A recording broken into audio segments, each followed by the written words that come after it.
Sherry O'Terry, David. Sherry O'Terry is so hilarious. Yes. And I think she's one of the favorites there. She was perfect for the show. Full of energy, full of characters, wrote a lot. And that's exactly what you want for that show. She was like when they say brother from another mother. I don't know how you say sister from another mister. I don't know. I think you do. But I definitely had some crossover with Sherry O'Terry in that she, and I've talked to other comedians about this, she broke the seal on that show of what a woman could do in a sketch. Because she would commit to sexual innuendo and physicality so intensely that you couldn't not laugh. And she has this thing that she does where she looks off after. She goes like this? Yeah. The character lands a line. I keep it. Yeah. So she's as organically funny as anybody. Yeah. And the interview was so much fun because we were just laughing the whole time. And she just kept telling these stories about her mother and her childhood. And it was just fascinating. That was one we were laughing a lot. Yeah. And the stuff, the fantasy world that she grew up in and what made Sherry O'Terry. And her name is very cool. You would be David Spade or something. No, Spade is obviously a fake name, but no, Chris Rock used to go, Spade, do they ask you, they say, did you and Spade make your names up? No. I lucked out. Chris Rock is a great name. Chris Rock is a great name. It's like boom, boom, boom. David Spade's good. Dana's I like, but Carvey's weird because there's only 5 in North America. It's one of the strangest tribes from Ireland. We were murderers and thieves and gun runners. We're nasty people. Well, that's good news. I've had a lot of anger underneath this facade. Underneath this pith helmet. By the way, gang, you can write them to me about where to get this hat. By the way, the petunias are almost ready. And I feel like I'm like Henry Fonda in Golden Pond. Yeah. Well, I was looking for some strawberries. And I wanted to get back here to see your sweet face. You're gonna go. That's for the over 70s. Jeez. Boom. I don't know that movie. I'm so young. You're so young and so fresh. If you were a plant, you'd be a daisy.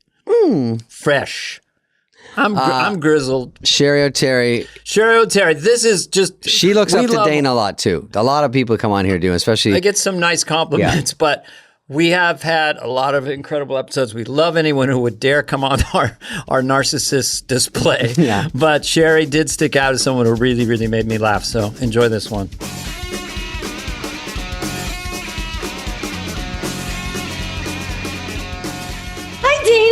Hi, Sherry. Aw. Hi. Oh, it's so nice to see you. It's so nice to see your bed. I know, one of my beds. Wow, and you made it for today. I did. I fluffed my hair up. I copped an attitude. I checked my lighting. My lighting is amazing. You look like you're in high school, which is perfect. Oh, you guys both look good. I have Dr. Jekyll and Mr. Spade. I have lighting above me, which I guess is the worst scenario. Not flattering, David. No, I do look good. You look, okay, if you insist. Scary. Look at these. Look at your hair. Wow. Oh shit! You know what I have to write down that I have to ask Sherry about? I might as well just ask her. We're on. Sherry, you don't remember this, but you were on the show with me for a full season. She doesn't remember that. You might not remember that. I'll put my hat on so you don't gross out. But one time we went to Fiorello's. And you fainted? Oh, no. Yes. Yeah. Someone came back to me and it was your time to pay the check. And they go, your friend is in the bathroom. He's fainted. No, your friend. I don't think it was a money thing. No. It was your time to pay because what we did was we went off and on. Your time to pay, my time to pay, your time to pay, and you always had Hype Blue guys see me out when it was your time to pay. It just seemed really convenient. I had convenient Celia. Right. Yeah, and then it was like, get him orange juice. Give him a dog treat. No one knew what to do. When the check comes, he checks out. Good night. Yeah. Here's your orange juice and the check. No, what happened was, Sherry, I think you live on Upper West Side. Mm-hmm. And I lived on Upper West Side. And sometimes Dana, we didn't get carted around like Meghan Markle. We in a didn't have chariot cars to at work the every day. party. We built the show back. You guys came in dancing. We built the show back. Phil Hartman, You built ever it from heard the of ground him? up. John Lovitz, ever heard of him? Yeah. We were, thanks to you. Thank you. We had a job, but we didn't get cars for sure. We didn't get cars. No. And it was really kind of dumb on NBC's part because we didn't know if we could get to work, and even on show day, no cars. It was like hailing cabs. And so Sherry and I would try to strug and walk. And I didn't have any protein bars back. This is the days we didn't have protein bars, folks. So you had to carry like a plum in your sock. So I didn't have anything to nib on. And we got there and I was like, where's the goddamn food? And so we walked to Fiorello's in like Columbus Square. And then I started to like drift, like, she's like, David, I'm like, hello, darkness, my old friend. I start to I think I slide down in the booth and then I Simon excuse and myself to go black out on the bathroom floor. And she's like, this is beyond diarrhea. It's been about 25 minutes. What's happening? And then I think you sent a waiter in. Yeah. And he was like, I guess you're going to have to pay, Miss O'Terry. He's still faking your friend it. is on the floor. And I go, can you go in and get him off the floor? I mean, I love that was his, it was like, hello, that's not normal. We didn't plan on him going on the floor. Could you see if he's all right? Yeah. And then you came out, I. And it's like, I need orange juice. And I'm like, oh my gosh. I had some really funny, you used to say to me, I remember you go to me, hey, Cheryl, watch this. And we would be at like a bar and you would go up to a really pretty girl and you would go like this. You would say, excuse me, don't I know you from somewhere? Wait a minute. Aren't you an actor? Wait a minute. You're really famous. You've been in movies and you're really popular. Wait a second. Oh, I'm sorry. That's me. No, it was. Wow, that's yeah, good okay. stuff. I'd sometimes go, wait. Let's break this down. Are you on a big TV show? Yeah. or is that me? Yeah. All right. Yeah. It was something like that, Sherry. But thank you for exposing my. Oh my God, that best used to lives. make me laugh. And you always epitomized to me the kind of guy that you say, "Oh, Sherry, I can't wait for you to meet my girlfriend, this girl I'm going out with. She's so funny." And then I would meet her, and she just giggles at everything you say. And I'm like, I met a few of those. Like, honey, that's not called a sense of humor. I'm like, Sherry, you're funny. This one's that's called dial a girl tone. that feeds your ego by laughing at everything you say. And if her boobs shake when she laughs, she's a riot. All right, we're about to go to a test pattern because this isn't going the right way for me David had today. 5 years on the show by the time you met him. And so he was a kid in a candy store. He was famous for the first time. And like Mickey Rooney told me, money makes you handsomer. So that's what happened.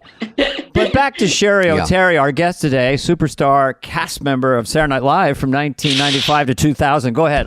I play kind of the DJ. Oh. Wait, Dana. Before that, Yes. first of all, you're from Philadelphia? Yeah, right outside of Philly, the suburbs. Actually, Greg, who I was talking to earlier, we were talking about Philly and all the people that came from my little town, Upper Darby, besides Todd Rundgren. Oh, Todd Rundgren? Super fan. Yep. Did you see that documentary on him? Yes. That was great. Was it called Mayor of Easton? No. I hung out with him a few times at SNL and at his house in Sausalito. Oh, really? Yeah, I got to know him. My brother and Mike Myers' brother are both Todd fanatics. Like Mike Myers' brother wrote a book about Todd. My brother was, the definitive history of Todd Rundgren. But anyway, that was a very talented neighborhood you grew up in. Todd Rundgren, you. I'm Tina Fey. I'm so surprised, though, that all the songs he wrote. You know, sometimes you just fall upon like a documentary. You're like, all right, I'll watch this. And you're like blown away. I did not know he wrote that. I didn't know he wrote that. He was really a prolific songwriter. Genius. Is that why you sound like we can't understand you? Is because you're from Philadelphia? You got such a strong accent. Yeah. What is the Philadelphia accent? I mean, I like never when she goes, really... orange juice. Orange juice. No, it's, the whole thing is when I call a friend who had the recording, oh God, telephone recording. Hi, we're not home at the moment. Leave a message at the sound of the tone and we'll get back to you. It's not an attractive, it is not an attractive accent. And they leave off the G's and ing. Yeah, so I was talking. We were walking, talking. It's not an attractive accent at all. God, it seems hard to do. There. How does it blend in with Long Island? Because it feels like, to my ear, they're very close relatives, but it's different. I'm telling you, the suburbs, it's like a lazy vowels. They just jumble the vowels and believe that some continents are consonants. Scottsdale Community College are not needed, like the G's and ing. What's your favorite Dana accent lazy to vowels. do? What's your favorite accent just to inhabit, like in life or hanging out? I love doing Southern. Southern, which one? North Carolina or Texas or? I don't even know where I am on the Southern accent. Just fun. Sounds fun. But I just absolutely love doing Southern accents. Can you give us a little bit right now? I'll do one to start. Well, you guys both did Ross Perot, I think. No, Dana did Ross Perot. You did and a I just hysterical. I copy everybody. Dana, I copied you. But you were so funny, and I believe it started a pattern of where women, and especially now on Saturday Night Live, are allowed just to play the men. And that was the first time I remembered a political figure that almost was president. Then I left, and you played him, which I thought was a very cool thing. And then Lauren brought you back to play him again, and I'm like, did I not do well? You know? But I was just I loved doing it. They had all these prosthetics on me, and I'll never forget Janine Garofalo was at that show, and she goes, and I had all this energy and all these prosthetics, and she goes, and the bald head, she goes, you look like one of those kids with progeria. Progeria? Progeria. Do you know what that is? She goes, now go get them. I just learned about alopecia, so I'm just trying to learn all these different... Alopecia. That too. Alopecia. Right. That's when someone in the South gets it. It's alopecia. That's what. It's different down there with that kind of thing. I'm going to stay in a Southern accent while I interview for the rest of the show. But should we keep going on SNL or just find out a little bit about how you got on SNL? It's up to you, David. You're the co-host. Well, Sherry has a long past before SNL. I do like the Philadelphia stuff, but I didn't know if you went in with Will Ferrell. Did you have cheerleaders? Are those things down already, or did you just come up with them? No, we came up with them at SNL, but we did both come in from the Groundlings the same year. And you knew them at the Groundlings. Yeah, you worked we together? performed together. Okay, so was anyone else dragged with you guys on that when you got hired? Chris Kattan and Jennifer Coolidge. Oh shit! We were all on the same show at the Groundlings. And Kattan came this exact same time as you to SNL? Yes, but he didn't get hired the same time. Oh. Yeah, didn't he come a year later or something? No, yeah, but it was at that time it was 50-50 as far as NBC and Lauren deciding the cast on really? Yes. Oh, wow. That's interesting. On votes? Seemed like Lauren always I don't know decided. votes. I don't know how they did it, but they wanted to be in agreement. They had to be in agreement. All right, Marcy, raise your hand, everyone who liked Chris Kattan. Okay, that's 1, 2, now, 3. Scott Sassa, how about your group? Scott Sassa. Scott Sassa, what about your group? That's Sherry, pretty much what it was. Will Ferrell, is there anything there? He asked me. And what? The two sketches that I wrote that Will and I were in, he said, I'd like those on the, he had me do, I had written a sketch with, called like an 80s prom sketch. Mm-hmm. And he wanted us to do that on the first show with Marielle Hemingway. It didn't work out to write Marielle into it. So he said, just do it yourselves like the next week. And then the other thing was I had written a Kid in a Cockpit at the Groundlings and I cast Will. And the funny thing was I said to him, his name was Captain Chase. And the strangest thing was when I got SNL, I ended up doing that when Chevy Chase hosted. And I'm like, I had to change the name of the captain because it was actually his name. And I remember I said to him, this is really strange, but when I originally wrote this at the Groundlings, it was Captain Chase. And here I am all wide-eyed. It was Captain Chase, and I had to change it because you're really Chase. Well, what was Kid in a Cockpit? What was that sketch? Yeah. It was just a kid that, got to go visit the cockpit, and she was a pain in the ass. And and the pilot did not win any parts.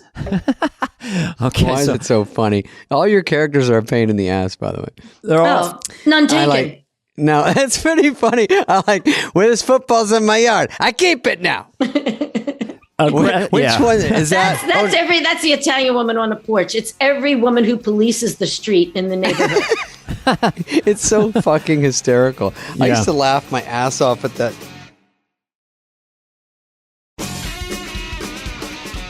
Oh, I got one before SNL. When did you work for a record company? I just want to know if record companies are they sketchy like they say, or you don't see that? Well, I worked at A&M Records. Like, I moved to LA to get in the music business, and I worked in publishing, Alma Irving Publishing, which was owned by Herb Alpert and Jerry Moss. And to me, A&M Records was the Camelot of the music industry at that time. And it was my dream. Like, they had alternative artists before that could never get on the radio because they didn't have alternative radio stations at that time. But they signed them anyway. And so I was like, wow. And then I started working in the publishing company for a year and a half. And I remember a woman saying to me, like, all my life, people would say, oh, you're so funny, you should do stand-up. And I couldn't see myself doing stand-up. I couldn't see myself being myself in front of people. And so someone said, oh, you should do the Groundlings. I go, what? What? What's a groundling? I go, what's a groundling? And they go, oh, it's an improv troupe. I go, what's improv? What is this God you speak of? And I'll never forget I looked in the yellow pages and I found the groundlings, and I went down and I'm telling you, I walked in there and I saw all the pictures of people, of Phil Hartman, of John Lovitz, of Lorraine Newman, of Pee Wee, of Paul Rubens, and just all of these people. I'm like, oh my God, what do they do here? And then I started seeing shows, and I was hooked. But then I moved over to the record company. I was doing promotion, rock and pop promotion, working in there, and the whole time doing the Groundlings. And I just thought, I have the best of both worlds. I can work at the A&M Records and then be creative at the Groundlings. Never would have dreamt as big as what had happened. You're all in the daytime. You're prepping like a meet and greet for REO's Speedwagon, and then at night. No, I didn't. It was radio promotion. Oh. But it was the funnest job. And the funniest thing is when I got SNL, everybody's like, so no more free CDs? And I was like Jesus Christ, can you pretend that you like me for me? Sherry, can I ask you a question? So when you got into the Groundlings, usually you take classes, you build up and stuff. When did you kind of go, geez, I'm really good at this? I mean, when did it turn for you? Because it was the first time? Because it's a long process. You start out at basic, and then you're judged, after whether you can move up or whether you have to repeat or you get dropped. Then you go to intermediate. It's the same thing. Then you do that for months and months and months. Then you're judged. Do you repeat, get dropped, or move up? And then lab, and then and then advanced. And that was a 2-year process. And I thought like I'm doing well when people that I thought were good were being dropped. Oh, and you were being advanced. So you're kind of going, I must be good if that person's dropped and I'm not. Well, the great thing is that I had going for me is I always thought myself the worst person in the class. And the great thing about that was I had no attitude. The only way to go is go up from there. because I didn't have any kind of acting background. And I remember meeting everybody and they all had headshots and they were all talking about the business. They were talking about the business. The biz. And I was just like, oh my God, I'm just happy to be here. Like, I really did not think I was going to be an actress, or it was going to, I just thought it was a dream to be a groundling. And that was your ceiling. Yes. For sure. Yeah, that was like me with stand-up. I never thought of it. You didn't do anything, sorry, David, anything in high school or sketch or Nope. you just came out of the blue, groundlings, my God, and then that's your training. And completely. I did take some classes outside of the groundlings once I was in the groundlings, just to get a taste of other forms of classes and cold reading classes, stuff like that. Yeah. But I took to it like I'd never taken to anything in my life. It was like the clouds parted and I found my place. Yeah. Wow. And so I was like Tracy Flick. I was there early. I left late. I had my hand up. I was in awe of everything. I was never so excited about, I couldn't sleep at night after class because either I did well and I was so excited, or I did bad and I couldn't forgive myself, but you only learn when you don't do well anyway. So it's kind of like, remember, you're in class. And I remember I had to repeat intermediate, and it was the best thing that ever happened. And then I remember my best friend at the time worked in the box office, Mike Sweeney, and his sister was Julia Sweeney. And I found out that she had to repeat intermediate. And I'm like, oh, that's so cool. We're both repeating intermediate. And how did your style evolve before you got on SNL? And they're like, when did you first know you could throw your voice with an accent and an impression? Were you doing those with friends, or? I never did impressions, but I copied, as a kid, I would watch television and then I would copy everything I saw. Sure. And I would go up was the your street. muse? Was it Carol Burnett? Was it? Yeah, but no, I copied soap opera people. Oh, okay. Because I was very, very intrigued by the civility. It was such a contrast from how I was growing up. Oh, yeah. Where the TV was on 24/7 and, you had your mother screaming, "I wish I was dead" all the time. Happy Wait a times. minute. Is that real? No. Yeah. But or rough and tumble. Yeah. Yeah. Very, very chaotic and just so unhinged. And I just love soap operas because of the civility of everybody. They're so dignified and so dignified, and I used to imitate them all the time. Hilarious.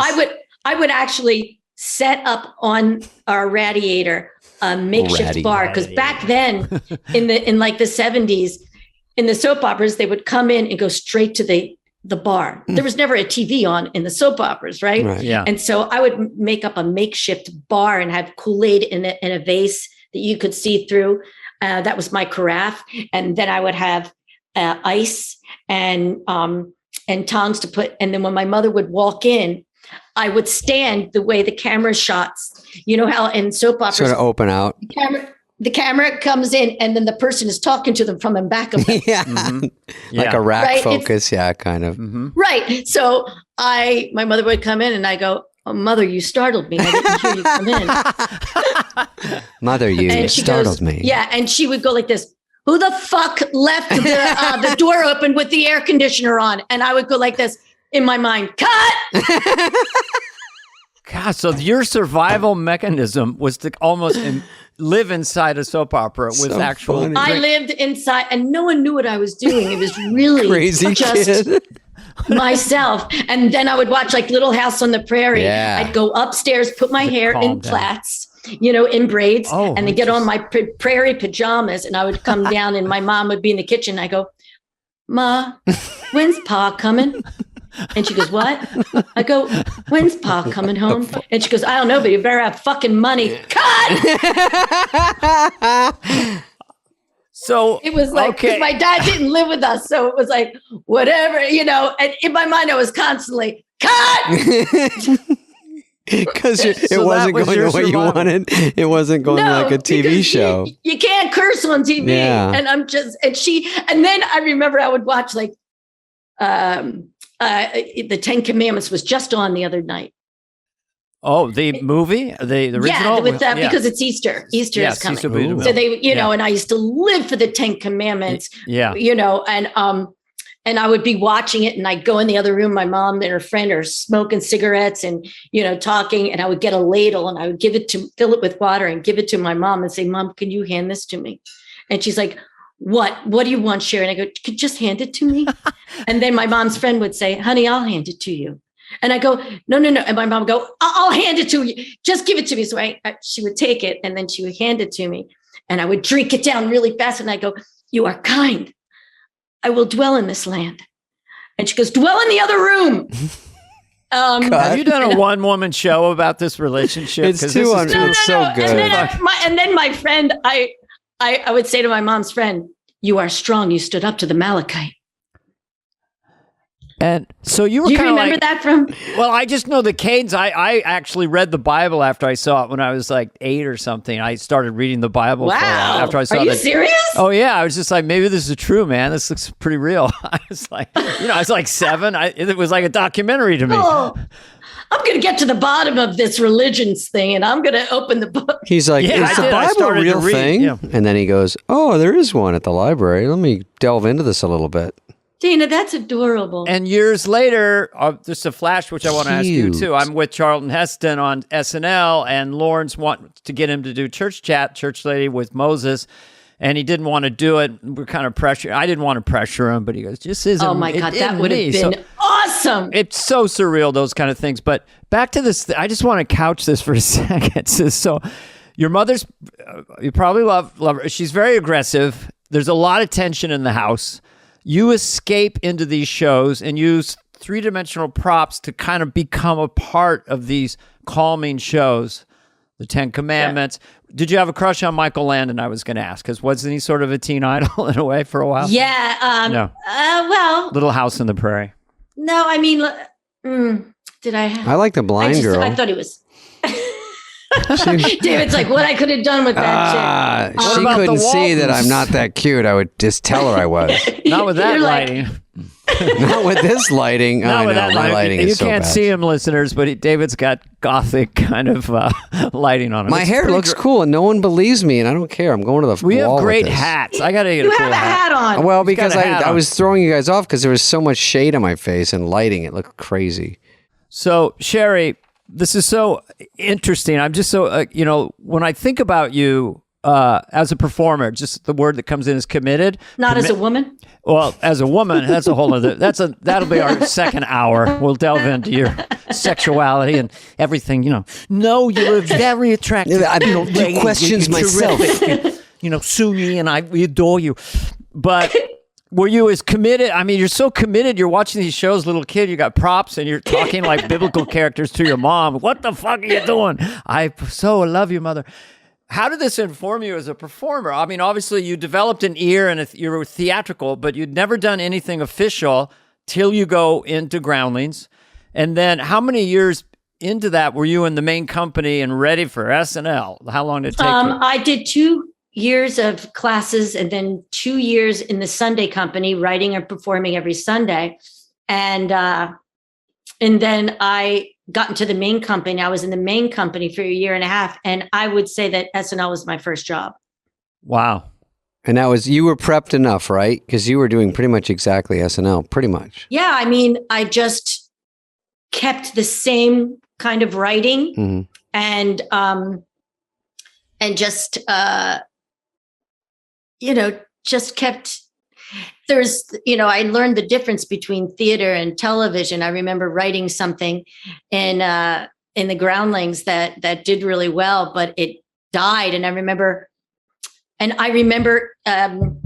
Colin Quinn saying, "Cher, I don't know if this is going to come off the way it did in theater, because when you talk out in theater on a stage, the audience can imagine the fourth wall.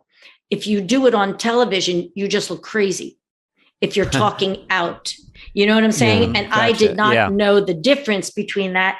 And I remember it was Kevin Spacey, and I had done this character where she has a party every year, the same party and the only 2 people show up, but she acts like there's a lot of people there. She says all the things that you say when it's a really packed party. You know what I mean? Right. Did you find parking? Excuse me, I just got a request. The keg is beat. We're a young party. The keg is beat. I'm going to pass a hat around, and all these things. So and stupid. I did it with Kevin Spacey, and it just died because of what he said. Because a lot of it was me talking out to people that weren't there, and it's kind of confusing. But and then I remember Lauren always saying, "Sherry, do you know where your camera is?" And I thought it was a trick question. I go, yeah, no, you don't. And he goes, the people at home would like to see you too. And I didn't even know what he meant. And after that, it was like, okay, oh, that one's my camera with the red light. Like I would just play to the audience. I never played to a camera. I didn't know to play to a camera. Right. Interesting. And sometimes you knew it, so you might go off the cards because you were sort of just performing something you already knew. Right. I'm performing the way I did at the Groundlings, like as if it was a stage. And I remember Chris Farley saying to me, you know what, Sherry, he said something to the effect of, I just pretend like I'm back at Second City and I don't even think of the cameras. And I was just like, yeah, you could do that, but I get in trouble for it. Yeah, Thanks I was about to say, he gave you the opposite advice. Yeah, opposite man. You made it work for you. I get in trouble. Yeah. But you to me were kind of Carvey-esque because your characters were very committed. They were a lot of energy. I know. And you were flattered. And you'd come up with these new characters. You know, we only did a year, but after I'd left and I'd watch and I go, God damn, she just keeps coming up with shit and it's so hilarious. And they were really clicking. And what did you do? 5 years? Yeah. And did you walked away or did you want to stay or what did you do? Oh, I left. Yeah, that's what happened. Had enough of it, or what was it just, you really have to have a thick skin. And as much as I love the work and could do the work, I did not have a thick enough skin at that time. But I wanted to say something.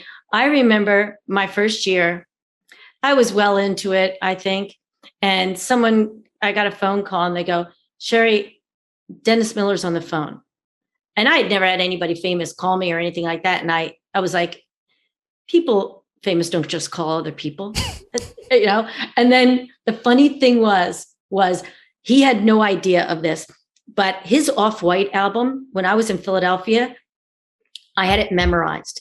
It was the funniest album. And not that I listened to albums. I heard it by accident from someone else. And I remember I was working at like a college bar downtown, and we had live music. And before the sound check, they were playing his album. I was crying. I was laughing so hard. Yeah, crying. Brilliant. To where I turned all my friends onto it, and we just constantly would quote it.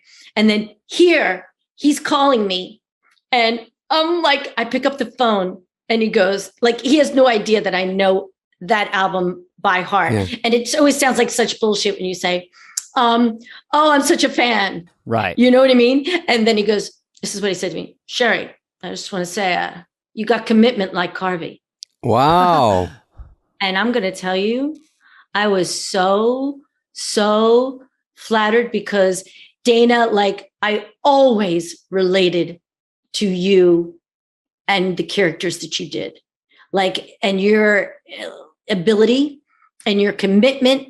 And I'm just like, God damn, like, he's so freaking good and funny. And even when you did an impression, I didn't like any impressions that were so dead on that you were like, after 5 minutes, you're bored of it. You would do a take of somebody, and that was way more entertaining than somebody, to me, nailing it. You would do a funny take, a twist on the character that made it so much fun to watch over and over and over again.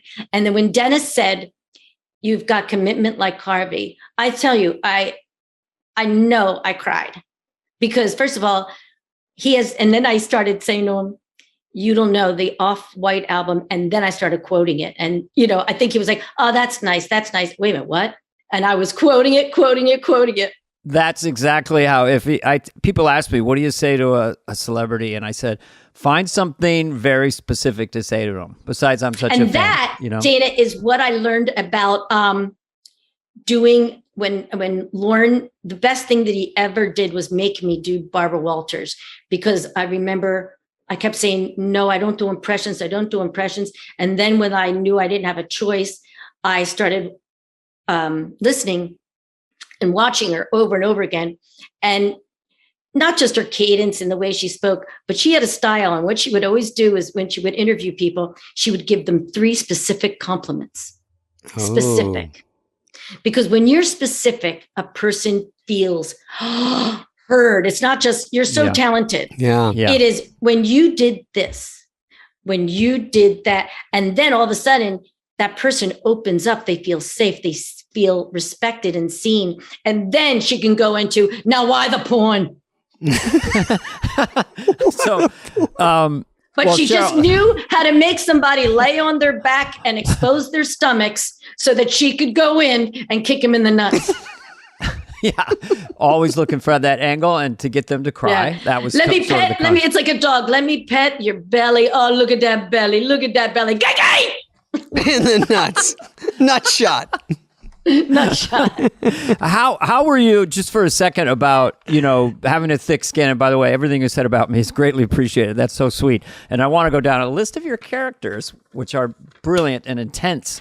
But how were you? Because we talked to other cast members, and they really had to battle their nerves when they first came in. Just panic attacks, drenched in sweat. How were you that first season in terms of fighting that fear? No. The first season I thought was great because we all came in at the same time. I mean, you remember NBC did a clean sweep, and it was just David that they kept and Norm and they did a clean sweep, and I think Steve Korn was a writer that they kept. Yeah. But so everybody came in at the same time, and there was this appreciation and energy, and we just all hit the ground running. There wasn't anybody that was sitting around intimidating, and wonder if you're going to take their spot or anything. Mm-hmm.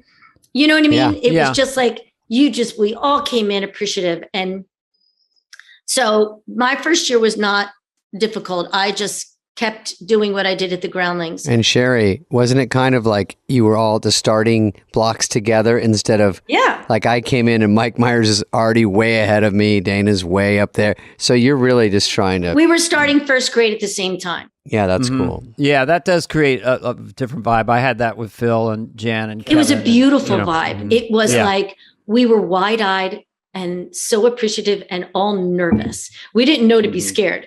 We were nervous. We learned later to be scared. So when what was your first? What was the first one that clicked? First show? The cheerleaders with Will? No, no. It was. You're not. I don't know if you're going to remember this, but it was. I remember saying to Molly, I go, "You remind me of a young Ann Miller."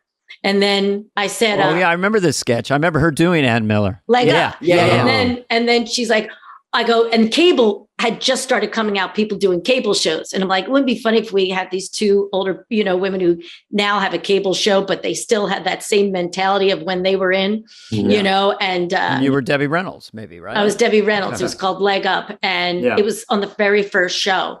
And I remember Lorne calling me into his office and go, Sherry, what demographic are you going for? And I'm just like, we're trying to get younger viewers. Yeah. And I go, I didn't think about that. Like, I never thought about. You think of the funny first. Yeah. And I go, funny. I have a feeling that even if they don't know who they are, they still might like it. No. 1,000%. It's just clueless people going for it and being self-happy. And then we were on the cover of like Washington Post or something like that. Oh, really? As those 2 characters. Okay. And then I really thought, I remember Daryl Hammond saying the gay community at Hell's Kitchen loved you guys. Like they were loving. I think like our whatever we thought was funny. I think it was connecting with the gay community, and they are a tough audience, and they're an appreciative audience. You know what I mean? Oh yeah. They had a struggle, and it's kind of like they got a sense of humor. They have a sense of humor because of their struggle, and it's like whenever I love it when gay guys would come up to me and they always say the same thing. They never say the cheerleader or anything. They always say the prescription drug lady. Oh, that was hysterical. Oh yeah, that was intense. That character. Yeah, and like you have people in your family that you do a take of. It's not exact. And I had an Irish nana that was taking prescription drugs like all day, every day. And back then, they were in a bejeweled box. You didn't hide your pills. Yeah. You presented them. It was like a Fabergé egg. I would say, Nana, could I hold your pill box? Because it was so bejeweled and beautiful. All right, be careful. And then we would play a game of what each pill did. And I go, this is for sleep. This is for pep. Speed was just pep. This is for, and underselling it a bit, but yeah. Yeah. And then I would go, and this is what I could never think of what it was. And she goes, water weight. And I'm like, water weight. And she goes, and the doctor says, that's all this is. That's all this is. And then back in the 70s, when someone got high at your house, your only job was to walk them to the car. And I remember my mom saying, and she would have beer. She'd be drinking beer while she was, pills. Yeah. And then she would go, my Nana would say, I'm leaving. No one's paying attention to me. So I would go upstairs and I go, Mommy, Nana's leaving. She said, no one's paying attention to her. She goes, all right. We'll walk her to the car. And I go, Mommy, she goes, what? I go, should Nana be driving? And she goes, don't be fresh. Just go walk her to the car. Whenever you said as a kid, anything that made sense. That made sense. That made your parents responsible for their actions. Don't be fresh. And I'm like, watch your mouth. I didn't think I was being disrespectful. And I would literally, she'd be hanging on me as if I was a walker. And I'd put her in the car. And I'm just thinking to myself, I don't know why this feels so wrong. Let's get those hands on the wheel. And you put her hands on the wheel. Let's start your car. And she already came with it half on the curb, half off. She was already high when she got there. And so I just thought to myself, I remember my mom getting a phone call one day. What do you mean she wrapped it around a tree? That's impossible. My 7-year-old walked her. Is this real? Or was this on Saturday Night Live? This is so fucking funny. The Sherry's deadpan delivery of these is the funniest part of the whole thing.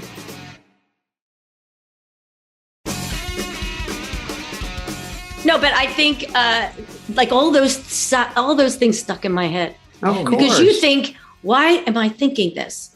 Why am I not just going along with everything looks normal? Because when people are drunk or screwed up when I grew up, I didn't know what it was, so you just think they're being weird or goofy or funny. But it was crazy Uncle so-and-so. Yeah. When people were drunk or alcoholics when we were kids, they were just called crazy whoever. Oh, crazy Uncle Joe's coming over. Oh, good. Crazy Uncle Quaaludes is coming When over. you'd come out of your room at night and you would see that them and their friends had formed a dance rumba train. And they're just utterly smashed. Dun, dun, dun, dun, dun, dun. It looked just like fun. That's when they were gone. And that's when every older woman peed when she laughed.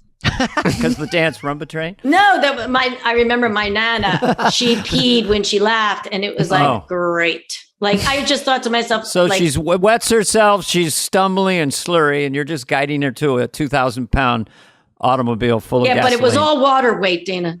It was all water so weight. Hysterical. Water weight is that's hilarious. So funny. So I think my mom took those pills, too, water weight pills. Now it seems like you had to find comedy after hearing these stories and your childhood. It's just like it seems like destiny that you would be a comedian. I was by myself a lot. I really didn't know how to make friends. And so I became my own, like I would just create. And I was just using my imagination to kind of, fill up what wasn't there. That's kind of like what Robin Williams says he used to do. It was just in the attic with toys, playing and stuff. As an only child, you had siblings. I did that. My mom was at work all day. My dad was not around, but I remember a lot of kids have that imagination where you're just making up things and doing things and just trying to kill time, and it's fun. It's kind of fun. It's not really sad. It's fun. It's not sad. I mean, I knew I was really lonely as a kid, and spent a lot of time alone, and I just made the best of it. It's kind of like I would wake up, oh, it's the Sherry O'Teary show. Oh, no, it was sad. I'm going to counter that. It was sad. Well, we didn't know we were sad, and we didn't know we were anxious. We didn't have a name for it, like depression or anxiety. Yeah. Right. I would make myself laugh. I would make myself cry. And it was just kind of like I really had my own network. I wonder if I'm going to play a drama or a comedy today. You know what I like is that, first of all, in your Google, if you look at anything about you in Wikipedia, it says Sherry often plays characters who are upbeat, perky, or hyper. I'm like, that's fair. But I think when you say, let's say you're a kid and you're doing these like just flat soap opera character, they're very real. Just very present and quiet and subdued. That's Calm. interesting. You do that. And then you can also play characters where it's exaggerated and funny. Like, and you also say you play characters like it's always kind of based on someone you know. And then you just, like my brother, I used to do something and he goes, everyone makes fun of me because you said I was like that. I go, all I need is 2% of an idea. And then I just go as far as I can with it to make it funny. And any character that someone would find offensive, the great thing is, that the person never knows it's them. Oh yeah, that's true. Because it's so, and it gets They so can never beyond figure them it out. Yeah, that it's so ridiculous to make it funny, like you said. It's kind of like the Italian woman on the porch. I kind of got like a little bit of my grandmom from when I was a kid, but she was always the nice one on the porch. Like she was very, very nice. And then I did my Nana, very nice, but she wasn't very nice. Oh, right. It's kind of like well, you pick and choose and do like a research paper of a few people and make the funniest parts of each one. Exactly. And the kind of the parts that the audience, I think, will take to, you know what I mean? You don't want to turn anybody off or depress anybody. And I always think to myself, I think I did characters that never knew how bad off they had it. Yeah, that's a good way to put it. There's optimism because it's like they had no idea, like, that they were rejected. They're kind of tragic or something. Like Adele, which I watched this morning, the sex office flirt or the sex worker flirtation woman kind of fits that. Yeah, right? she does not sense even a modicum of rejection. It was pretty wild. I mean, you just wonder sometimes, could that be done today?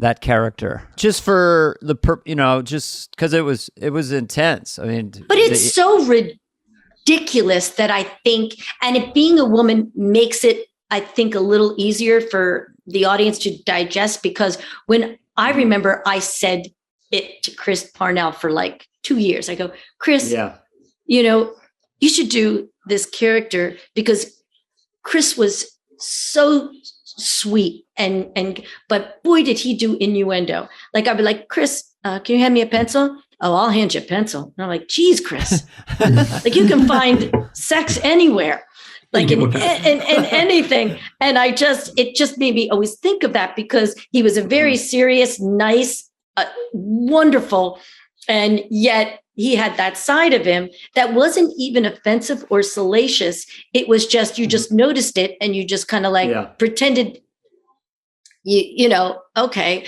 that caught me off guard.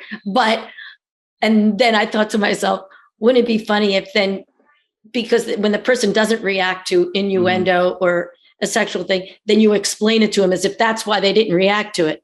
Right. I didn't react to it because I wanted you to stop. I didn't want to encourage it. But I love the fact that, oh, okay, you didn't understand. Let me explain it to you. I'd like to wrap my hands around your penis. Yeah.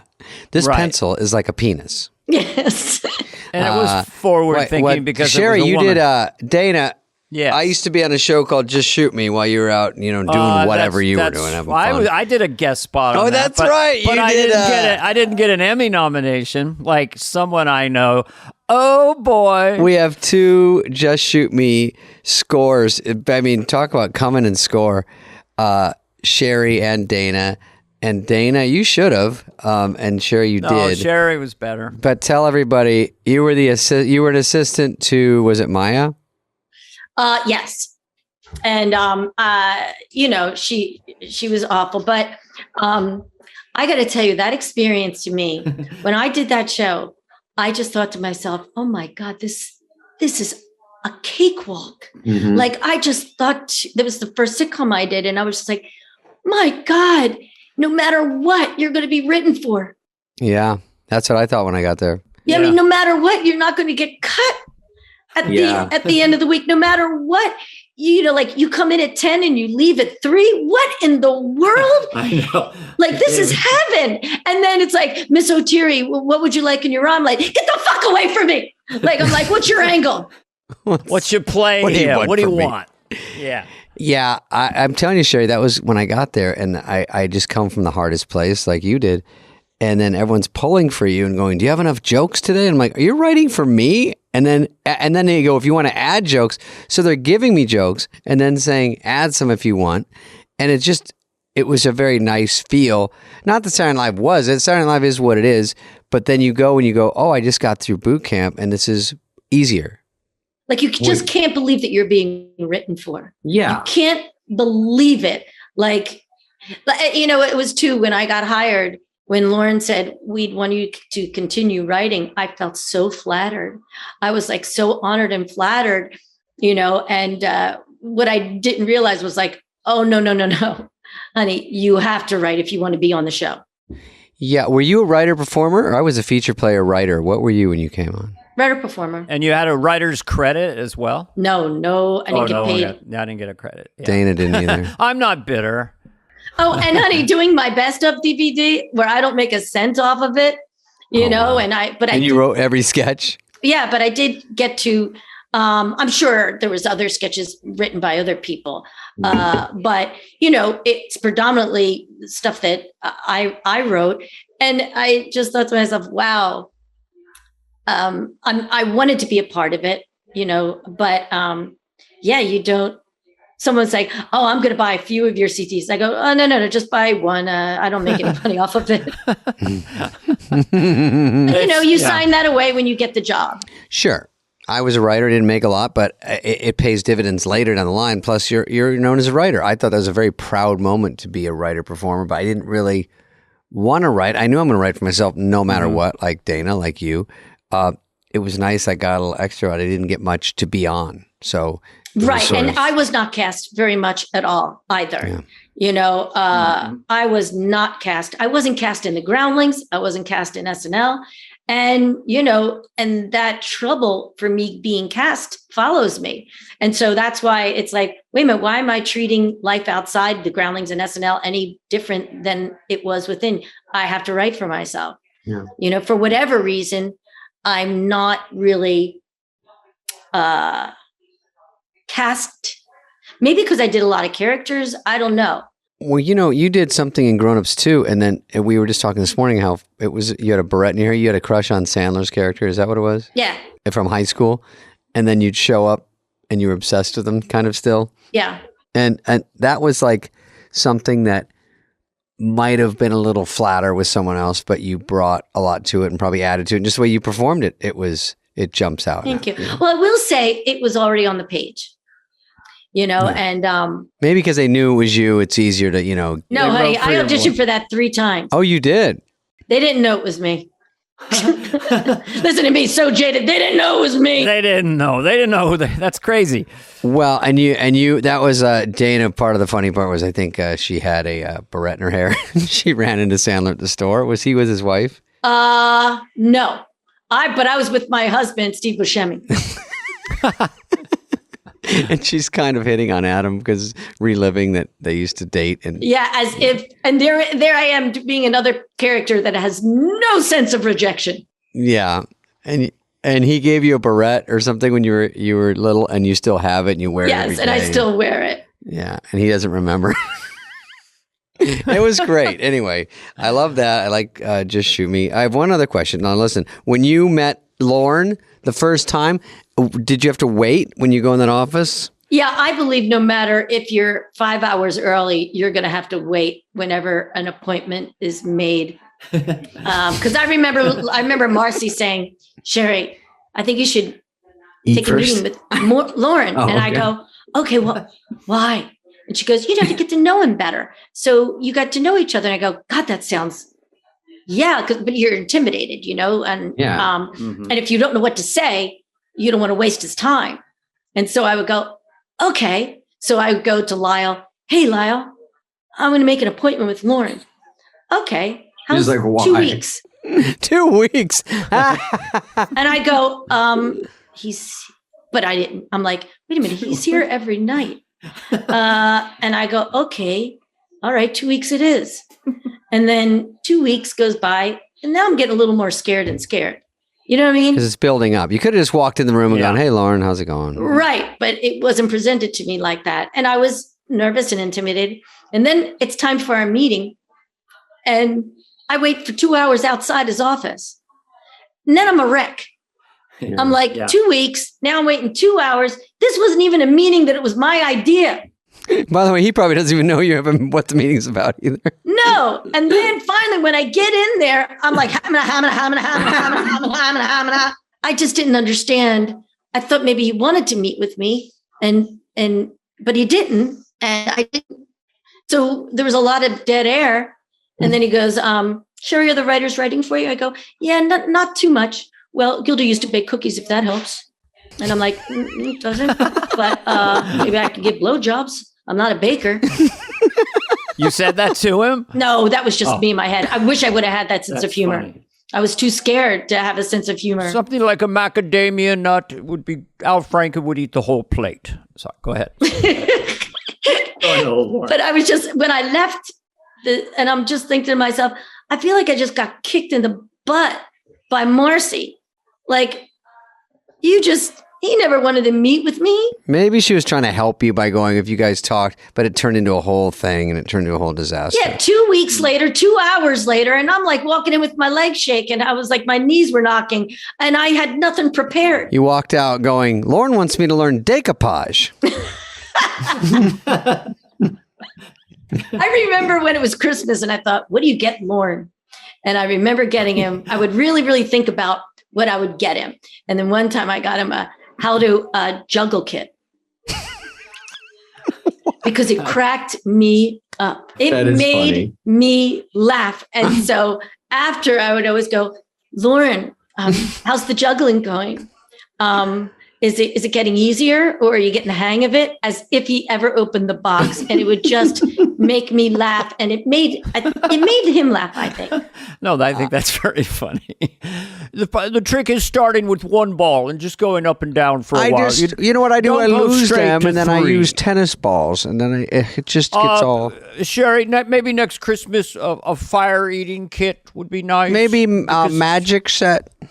I did get him one of those old-fashioned candy machines, that with the red, you put a quarter in. Oh, yeah. And it was all full of jelly bellies. I bought it, and then I just filled it with jelly bellies because I know he liked those, But I was always trying to think of something that, what do you get somebody who leaves you waiting 2 hours and 2 weeks? This is wonderful. Marcy, can you put it in your trunk?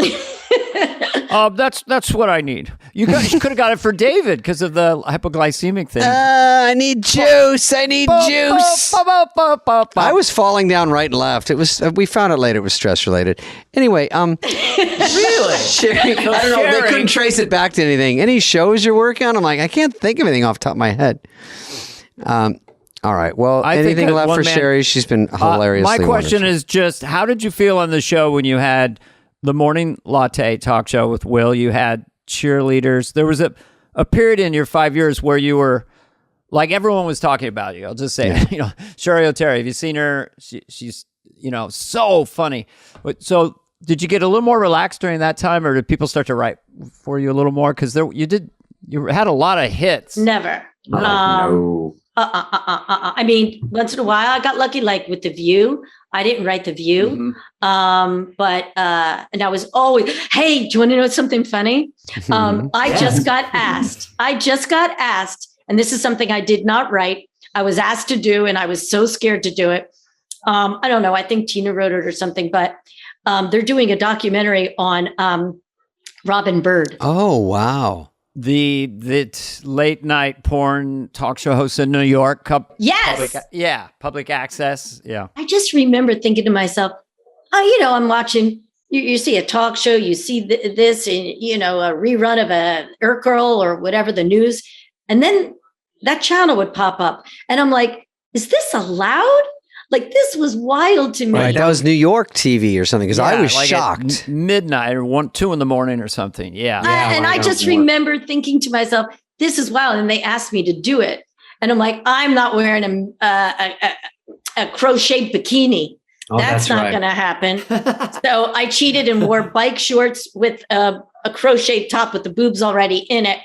And so I was just asked, they're doing a documentary, and I was like, yes, I'd love to, because I did meet her.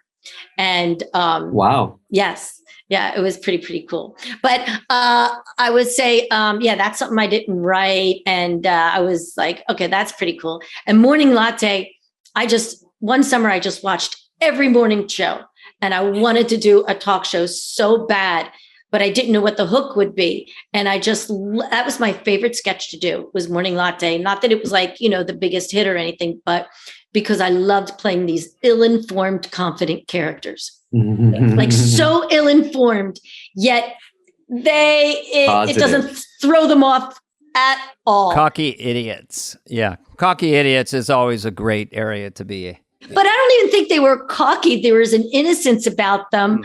And, Will and I had that same kind of sense of humor, and it's that optimism, under, just completely ridiculous circumstances of being ill-informed or rejected. Yeah, you both play that perfectly. Wow. Is your TV on, Sherry? I'm sorry. Can I go turn it off right now? God damn it. Well, we can. Sorry. So let's go back 15 minutes. So when you first got to the ground lanes, we'll just redo that. No, I'm kidding. It was fine. It's fine. They got magic. They can take anything out. Sherry O'Terry, you're so funny. Let me tell you something about Sherry O'Terry. Everybody loves her. She's the peak of Saturday Night Live. The characters were crazy. You know what? I want to say one thing that hit me like a ton of bricks. And I guess it was just right before the pandemic. I'm watching Anderson Cooper and that, New Year's Eve show. And then you come out as Barbara Walters and literally dismantle the podium. I mean, it was so fucking funny. Did you write that? Or it was just went on and on and on. God, it was funny. I did write it because I had gotten so used to, and what I love about, the age range of us and Anderson Cooper and is there, and Andy Cohen, there's a nostalgia that they just love. And what I loved about doing Barbara Walters was there's nostalgia just within her for decades and decades, yet she's got to talk about what's currently going on. Yes. I did that 2 years in a row, and it was fun because I really had to think of, okay, what is the recap of what happened this past year? What might she talk about? But then she always has to drop in who she thinks is impressive. Right. I was on with, and I always love saying, Grill Master George Foreman, Grill Master, Madeleine Albright, and then who she thinks, and then I just love doing, bombshell Lonnie Green and funny man Shecky Green. And we were all, because you always just think about, who she hangs out with. And she always name drops political, sports, and pop culture and actors. And then, but then when they asked me to do it this past time, I go, I can't do Barbara Walters again. I got to be myself. But that was so scary. So what I did was... Yeah, they introduced you and you were a hologram, or what was it? I mean, you did No. I was live this last year. I wrote something to be pre-taped because I didn't think they were going to... Okay. I didn't want to fly. And in New York, it was the worst part of the pandemic, I would say. But so I had these crocheted, I don't know if you guys remember this in the 70s. They were like crocheted dolls that you put over toilet paper rolls, spare toilet paper rolls. Yeah. So my friend's mother made a shitload of them in the 70s, and they were all pretty, and she gave me some. And I'm just thinking to myself, as if I'm going to, put these out. And I just thought to myself, wouldn't it be funny, like if I'm trying to bring back the crochet toilet paper cozy, and each one of them has a story, and each story was something that happened this past year. You know what I mean? Like I had canceled Carmen, I had Christmas Karen, I had Insurrection Irene, and Baroness Becky, covering the whole royal thing of the past year. And it was so much fun to do, but I did it as a pre-tape because I had all these props. And I'm like, that podium up there is like 8 feet by 4 feet. Well, you can also control a little better, and you can do a few takes. You can nail it perfectly or whatever. Yeah, but we didn't get to rehearse it. I rehearsed it once. Oh, you did it. Wait, you did it live, but you were home. No. I prepared. I thought I was going to be able to pre-tape it. And then they said to me, like 2 weeks before I had already written it, Sherry, the boys want you there live. And I go, I can't do this live. It's props and this and that. Mm-hmm. No, they want you live. I can't do it live. And I go, I've got an actual toilet tank in this. Mm. And, and then they go, we'll provide you with a toilet tank. I'm like, shit. So they did. I had a toilet tank on that thing. It was, but, it was fun. It was fun. It's really nice of those guys to kind of like give me that platform to be creative, because, you do miss that about SNL. It's like your mind can go anywhere you dream of. Mm-hmm. I don't mean to sound like a kid in Disneyland, but it's like, I never limited myself to what my mind would think, It was shocking to go, I thought of this stupid sketch Tuesday. I'm sitting with the art department on Thursday, and they're designing this dumb thing I thought of, and they're like so serious, going, we'll make it perfectly like this. We'll bring this in. We can get it from New Jersey. I'm like, for this stupid, okay. It's unbelievable. It's unbelievable. Really? I remember going down to approve my actual house. The Italian lady on the porch, and it was the exterior of a full house, and I was so in awe and overwhelmed that what I thought of has been built. And Keith, there's someone who's like, "Hey, is this your vision? This is kind of what we thought from reading it?" And you're like, "No," and they'll tweak anything for you. They were amazing. I mean, we had the most talented people behind the scenes, and even like when we would do the wigs. The wigs were always so funny. When Molly and I did Leg Up, I'll never forget, we had this joke because our wigs got bigger each time we did it. And then we did it to a point where we were crying. We were laughing so hard. Our wigs were so huge, and it was appropriate too for those characters, but not that huge. Each time they got bigger and bigger and bigger until Lauren said, the wigs are co-starring. Very Lauren. Exactly. The wigs are co-starring. It's just that thing of like, we really want to see the character, not just hair on top. Jerry's 5'8" with her wig. Could we please? Marcy, is it the wig sketch now? All right. Thank you, Sherry, and thank you, Dana. Sherry, you're the greatest. You're Sherry's so a funny. score machine. Really score got machine. To understand you. We never got to have dinner together or hang out, but you're so observant about your characters, and that's what makes you a great writer.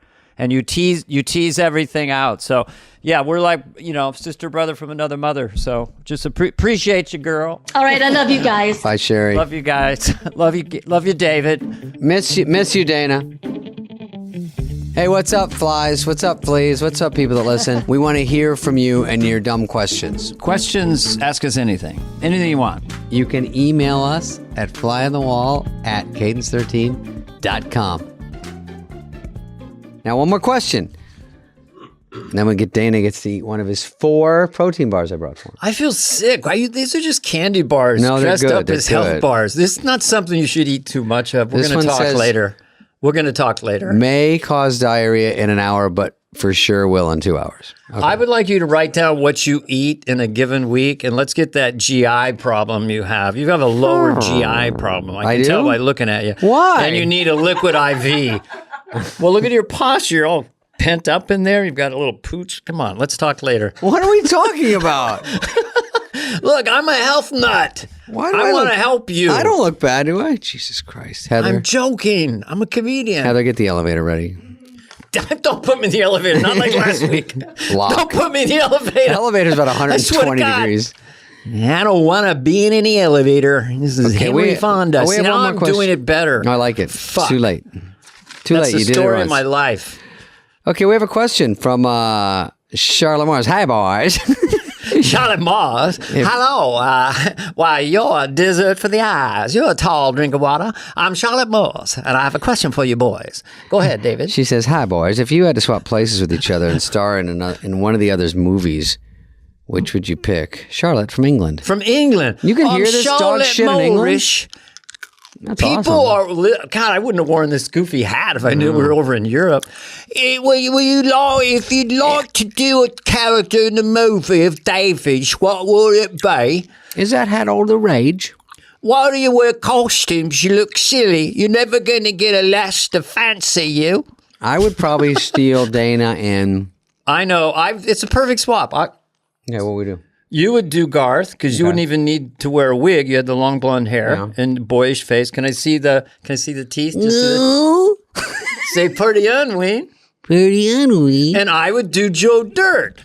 Oh, you want Joe Dirt? Yeah, hey, I'm Joe Dirt. Yeah. You ever fuck a pig? Hey, well, I don't know if you saw it. It's not exactly... It's Fuck a pig gets a laugh in the room because it's not expected. Get you little squealer, come here. Come on, No, I do Red Rednecky, the redneck comedian, but I would substitute you're right. Joe Dirt. Yeah. You know, we do your catchphrase when we golf. Red Rednecky, the redneck the world's worst redneck comedian. You ever crap so big you don't know gonna get down that turlet? Come and get some. Yeah. You ever fart so loud you got a dog 2 state away go, what that? Come and get some.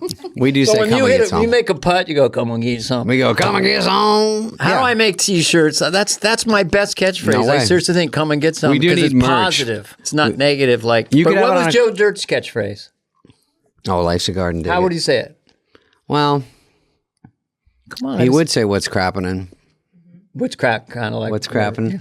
God, I can't remember. It's kind of it's a little almost it's a too subtle many. Southern almost, right? Yeah. I want to go. I'm Joe he's- Dirt. I'd like to go meet my mama. Joe Dirt's a nice guy. Joe Dirt's a little Forrest Gumpy. But what was how Southern was it? Was it just sort of subtle? Like, it wasn't super deep, but it was kind of like. Man, this girl might I'm- be your sister. You can't Yeah, have I sex see. It with was your that guy. It was sister. little Casey Kasem. I'm looking for my mama and my daddy. My name's Joe Dirt. Yeah. Do you know which way I should go? I already went that way. Are you fucking with All me? right, let's not make God. it too stupid. Yeah, Which way's the dirt road? I gotta go to the I creek. do a character called Dummy Dirt. Hey, I gotta take a crap word. How do I do it? I'm Dummy Dirt. Can you put your finger in my bunghole? Get going. I went hitchhiking. Next thing I knew, my thumb was in my friend's bunghole. Does that mean I like fellers? No, thanks for just giving away the whole sequel.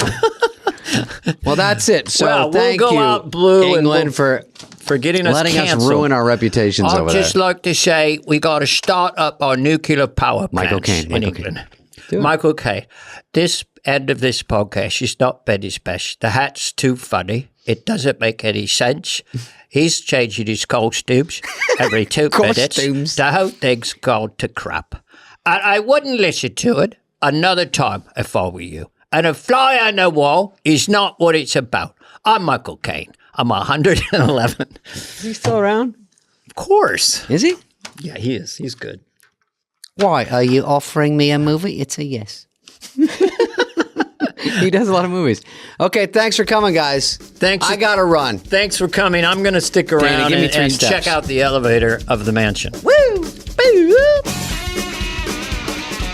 This has been a podcast presentation of Cadence 13. Please listen, then rate, review, and follow all episodes. Available now for free wherever you get your podcast. No joke, folks.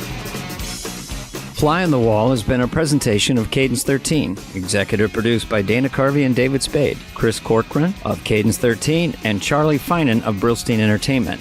The show's lead producer is Greg Holtzman, with production and engineering support from Serena Regan and Chris Basil of Cadence 13.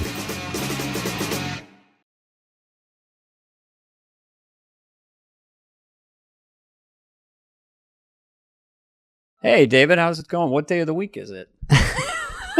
I When don't did you know. get to bed, bed hair? You know what I was saying the other day is there's a downside to COVID, and no one thinks that. And then I know. Remember, I said, who is the guy who said, you know what? There's this COVID has a downside. Dana and I are doing this because I could pull him out like pulling teeth to go to dinner, which has to be within a quarter mile of his house. And then we would talk and laugh. We told SNL stories, and we have dinner with Neil and another guys from the show. We thought, there's so many people that watch SNL. Let's try it. Let's just talk about it and bring in all the cast members or music or hosts and bullshit. Yep. We could have called this Inside Baseball because it is, everyone has a variation on a theme so far of their experience. Never forgetting it. But yeah, I was pretty demanding with restaurants. It is a quarter mile away. But one time you enticed me to Beverly Hills, and we sat near the kitchen and had to take pictures for a half hour. Oh, yeah. Yeah. Well, that can happen Hey, sometimes. when the owner, we taking some pictures now. Hi. Which again, this is not complaining, but the place we go is pretty mellow. I like it dark and quiet. I like when the busboy comes by. You know, a lot of people will help you at their level. Like he comes by, he goes, "Hey, Joe Dirt." I go, "All right." And he goes, "Hey, I'm going to give you some extra bread." And I go, "All right," because that's nice of him. At his level, that's how he's helping. Hey, man, I don't mind that because I was a busboy for 3 years so at was the I, Holiday dude. Inn. We called ourselves table maintenance personnel managers. Yeah, I was not a great busboy. They always said, they had a big chart in the back, lift with your legs. I'm like, I've never lifted my legs fucking once. Everything is across the table, and I have to lean over and pop my spine. Jesus, so you were a busboy too? Yeah, guy. I tried to be a waiter, and he goes, "You don't got the stuff." I go, "What stuff? This is harder." It took me 6 months. I was a dishwasher. I was a dishwasher. I was that was the Hobart 3000. I was just bleeding and cutting and We had the sweating. cum sucker 8000. Oh, I would eat the food. I ate right off the thing. Always in the back. I would watch people and go, "Don't finish that fucking steak, dude, because I'm going to eat it." No, they were just thousands of plates, and then the guy came back every 20 minutes. My first shift. You want to still do it? Yeah, I'm not gonna quit because everyone would quit. You know how I got clockwork. fired is because the guy goes, "Don't be a waiter. You're not a waiter," and they don't like when you talk to them. I go, "But I'm like, I'm sort of an upbeat guy." They go, "I don't give a fuck. You're the busboy." So on Father's Day, it was packed, and we were selling shark. That was a special. This is in Arizona, which is so gross. And so I walk by the table, and someone goes, "How's the shark?" I go, "I got a motto. I don't eat them. They don't eat me. Can I talk to you?" I go, "Fuck." So the manager goes, "What'd I just say?" He goes, "What are you doing over there?" I go, "I don't know, killing." And he goes, "No, you're not." I go, "Dude, I'm getting applause breaks." Hey man, I waited on Rich Little. Nice. Everyone backstage, "Oh, dude, you're Jimmy Stewart." I waited on Richard Pryor. I waited on shit. Carlin. I brought him a bowl of oatmeal, and he goes, "Oatmeal. Drop the O and you have atmeal." I said, "Give it a rest. Okay? Give it a rest. There's no blue food. I gave Richard Pryor a Denver omelet, and I came back to get the plate. He goes, "Whoever made this omelet can suck my dick." And I never knew if it was a compliment or but I think he loved it. That sounds nice. Well, Chris Rock is a good buddy of both of ours. I'm Chris pretty Rock. tight with him. He's such a nice, cool dude. He was in your team, Yeah. your era. And but to me, always seemed just, it sounds kind of corny, like an old soul. I just don't see Chris like in high school skipping around or something. No. He had this wisdom about him, and he has this skill set of distilling things to the essence very quickly if you're around him.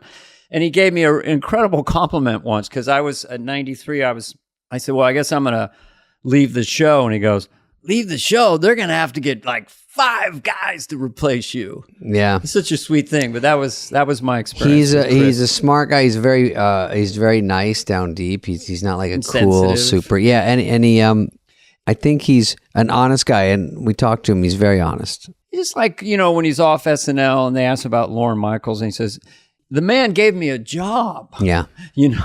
There was never any complaining. No bitterness that he got fired. Yeah. Nothing. Just He's still one of my tight buddies. So let's hear from Let's Chris. see what he has to say.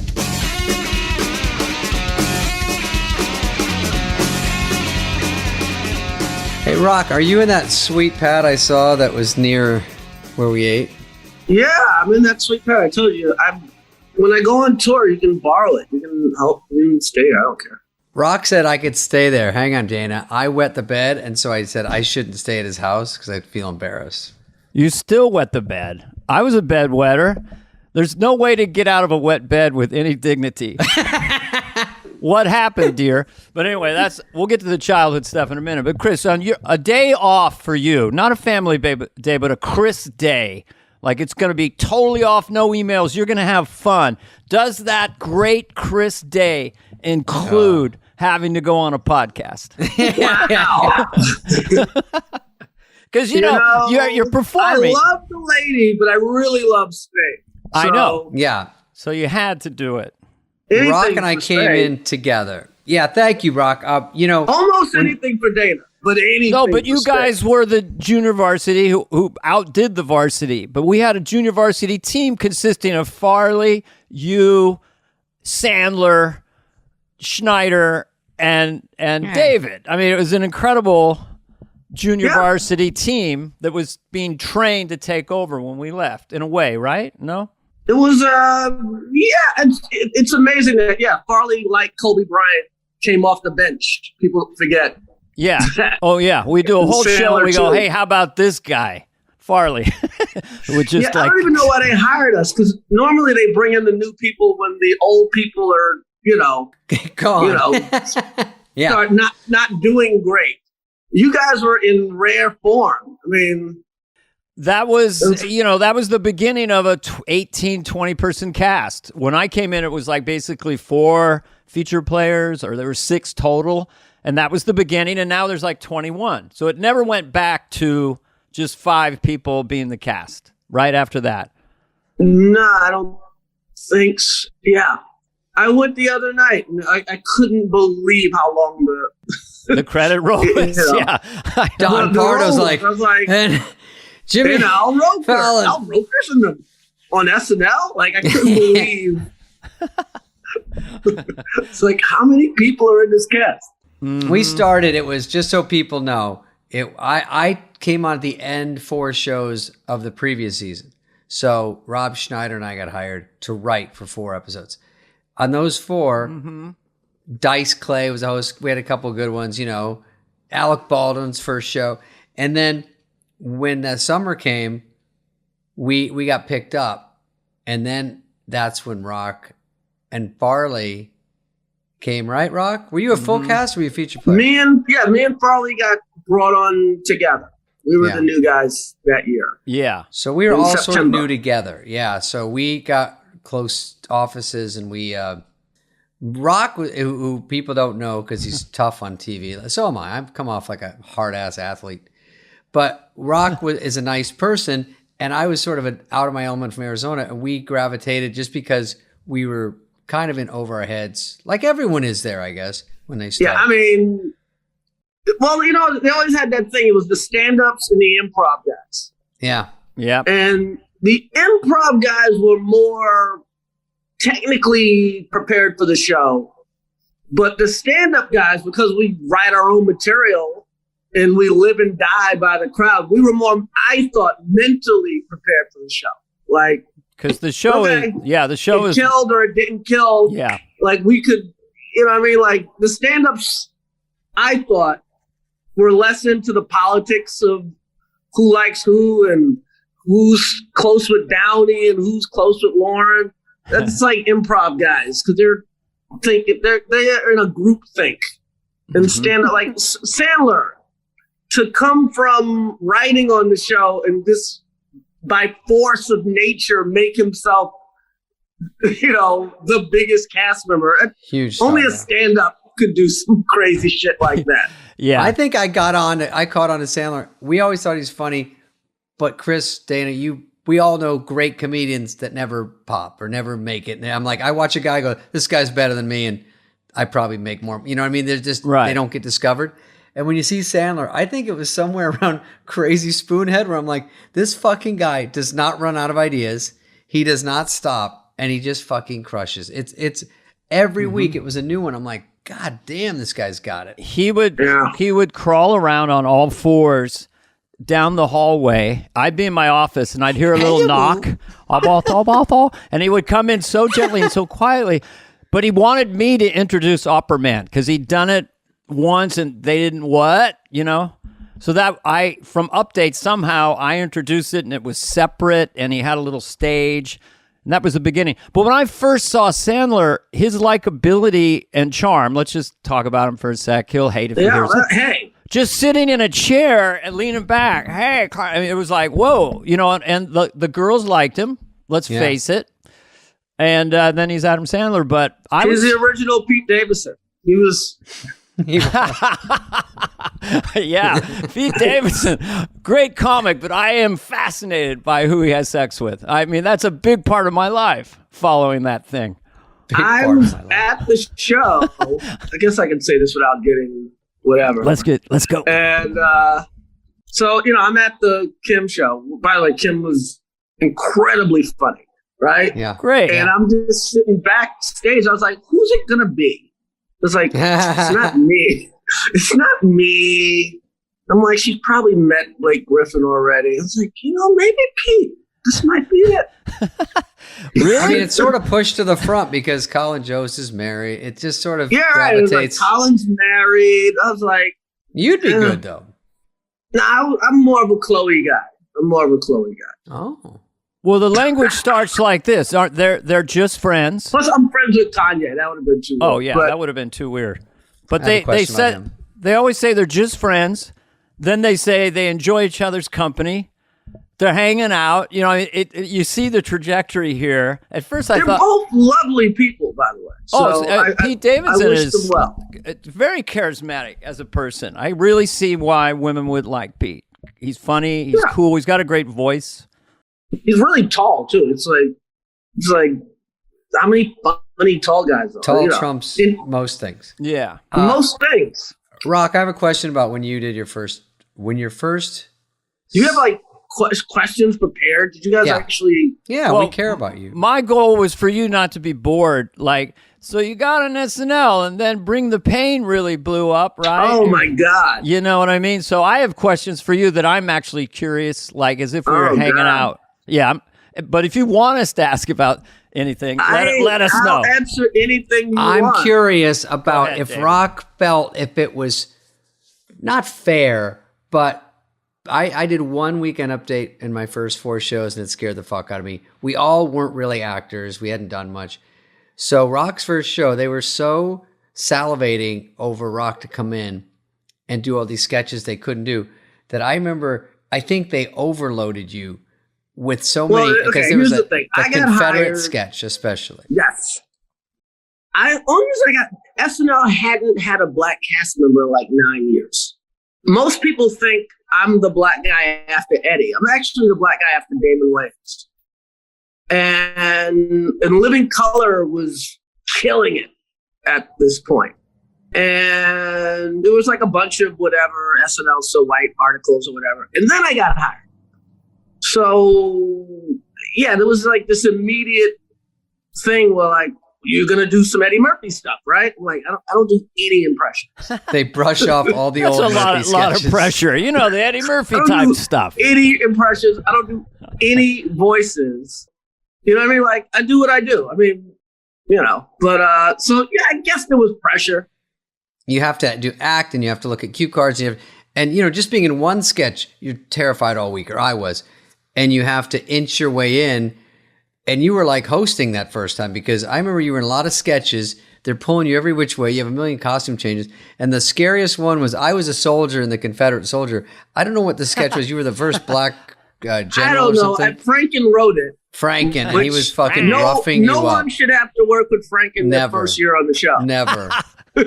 That's what I was getting at, is he's so tough. No, what are you doing? What? It's like, okay, you've been on 2 years. Now you can work without Franken. But, God damn. He was he's intimidating. great. He's an amazing guy, but He's a little intimidating. Because he's very blunt. That wasn't very funny. You have to get used to that. He's the white Lou Gossett Jr. from Officer and Agility. Like, he's 100%. like, What you gonna do? Mayonnaise? Was it that what he called it? mayonnaise. Mayonnaise. Great Because movie. I remember that sketch. I He's was like, the Jewish fucking Lou Gossett. Rock. But was it weird? Because if I didn't really think about it that way, but In Living Color is doing great. You must feel like you're almost stuck on SNL because it's like, It fuck, was I should be killing I on. did. I mean, I loved it, and I loved you guys, but it was a weird. I'm sure Jackie Robinson used to like go to Harlem after the fucking games with the Dodgers and shit. It's like Right. shit's happening uptown. Why am I here with Yeah. Pee Wee Reese? But Pee Wee Reese, good reference. When you went on In Living Color, you finally went on there. Was it fun or was it not fun at that point? no, but I finally got there. The Waynes were gone. Keenan was gone. I was Oh, I like, didn't know that. I don't even know what the hell I was on. I was on, but it was weird. I got to work with Jim Carrey and Jamie Foxx was there. Oh, good. All of that SNL and Live in Color, it was just for me to make friends and to kind of learn about writing and writing on a deadline. Yeah. All of that was just training. And, I was supposed to do stand-up. Thank God. Yeah. It's a humbling boot camp that just reminds you that everyone got there because they were good, and then you're immediately shit on. And you're it's like a wake-up call, like, oh, fuck, I'm not the everyone's first good. guy to, like, maybe, the show wasn't perfect for me, but, Julia Louis-Dreyfus, Stiller, Oh, yeah. it's like a lot of people that kind of, Jim Carrey, I auditioned with Jim Carrey, and I thought, well, they got to pick Jim Carrey. Guy's insane. But then he Dude. killed on In Living Color. Yeah. I auditioned, the night I auditioned, me and Sam were auditioned. We were at the Chicago Improv. And Dana Gould was so good, Know him well. Oh, wow. I left the Dana. audition. Yeah. Like, I SNL didn't even guy. stay to meet Sam Lauren. Fran guy. Yeah. I was like, okay, this is over. This guy, Smart, funny. Yeah. smart, funny, like, Yep.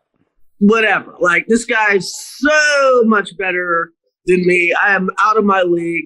And I left. And later that night, Lauren, found out what hotel I was in and told me to come downstairs and basically told me I had the show. I didn't even, that's how good Dana Gould was. Like, Yeah. let me get the fuck out of here because I'm wasting my time. I think with Lauren, it's like almost a sports analogy or something. He's looking at people can play well together a little bit. Well, I asked him that in reference to Dana Gould, and it is no knock on Dana's had a great career writing on The Simpsons. It's fucking great specials, the whole thing. Lauren said the thing. I said, what did you see in us? Because I was like, what did you see in me and Sandler? Because we both were like, what the fuck are we doing here? And he said, well, you guys had original thought. Yeah, that's a big thing is writing. They always look at the He's writing, like, and I don't think that. we both had like a joke somewhere that he hadn't heard before.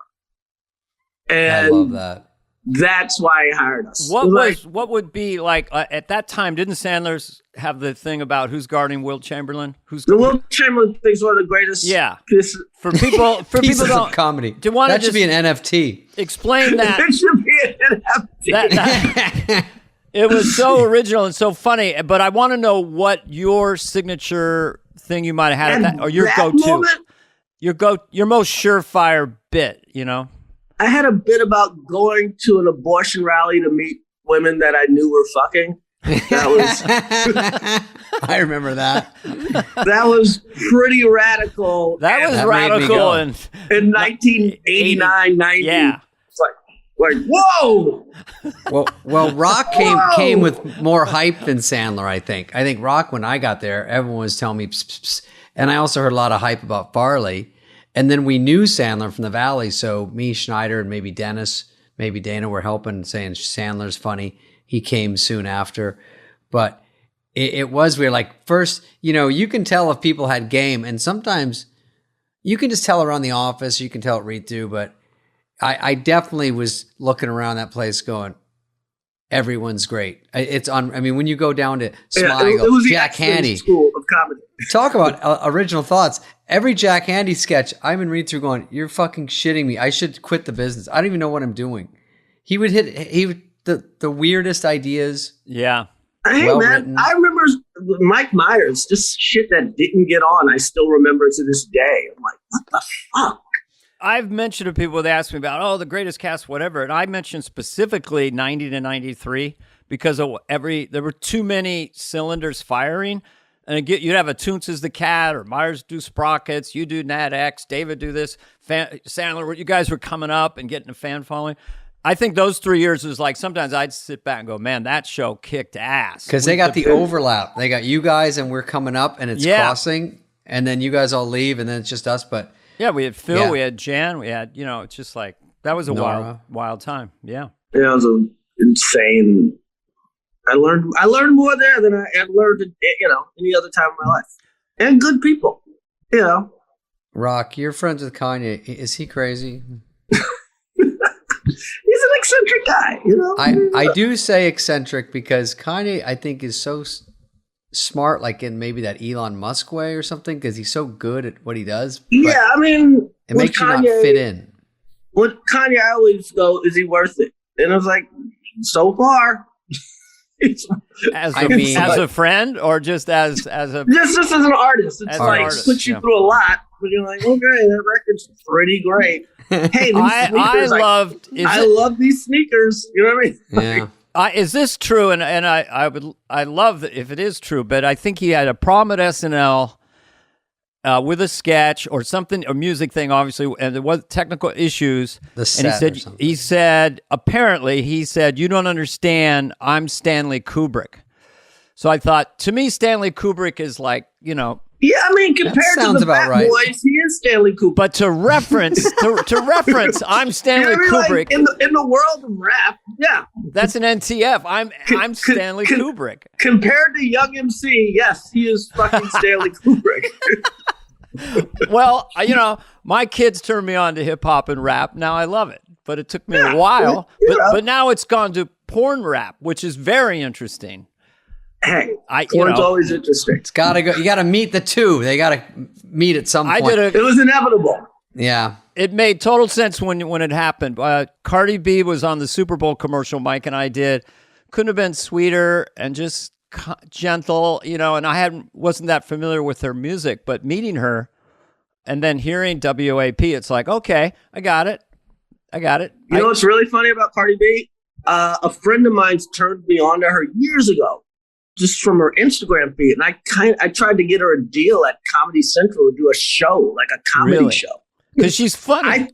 I thought I'd never heard one rap. She wasn't even rapping or whatever at the time. I was like, this girl's funnier than everybody. Yeah. You know what's interesting? You told me that about funny. Nicki Minaj years and years ago. I didn't know who Nicki Minaj was, and you go, I said something about her, and you go, actually, she's really funny. She's got a great personality. And that was the first me going, oh, really? I like that you look at it with those eyes, because sometimes I can't help it when I meet women, and not that you were dating them, but when you just meet women, that sort of easy, funny thing that comes out of them is always really a great quality, because they don't try to be like Robin Williams. They're a funny personality. I love it.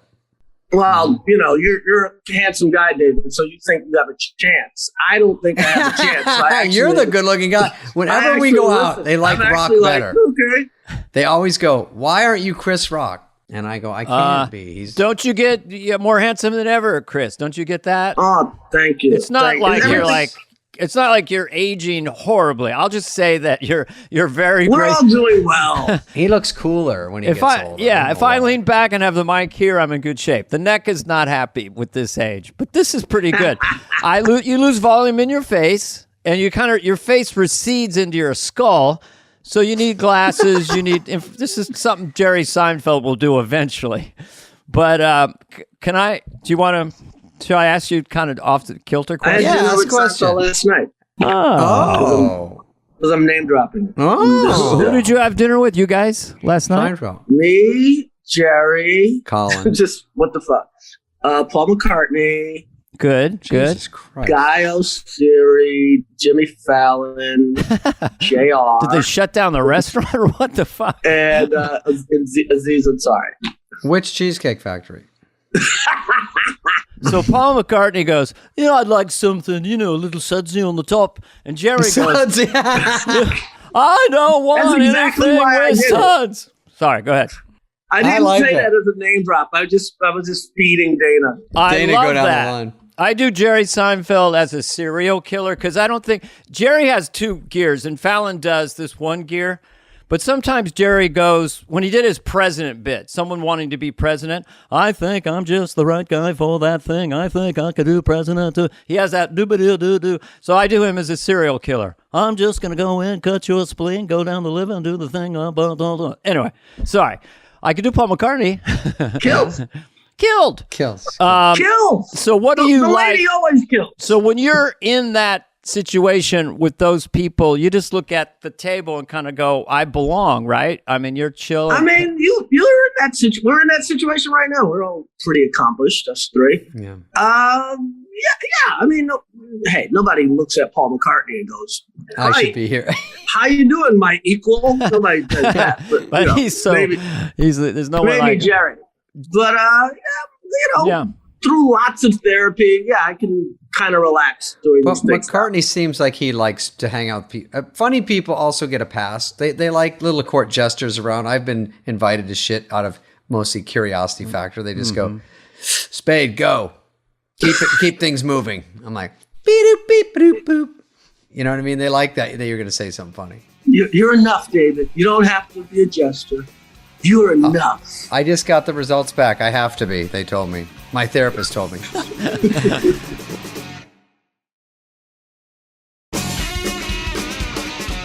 So Chris, I went into therapy with Conan's therapist. I piggybacked on his therapist at 5. I was in it for 5 years. What? So you went through it intensely, right? So what's the headline? What's the takeaway for you? You know, mine is that I have a hard time taking care of myself. I'm always trying to help other people. That'd be one of them. You know, I bought a guitar for my nephew, a really nice guitar. And then I had a hard time buying myself a guitar. And I have a lot of money. And I said, God, I'm sick.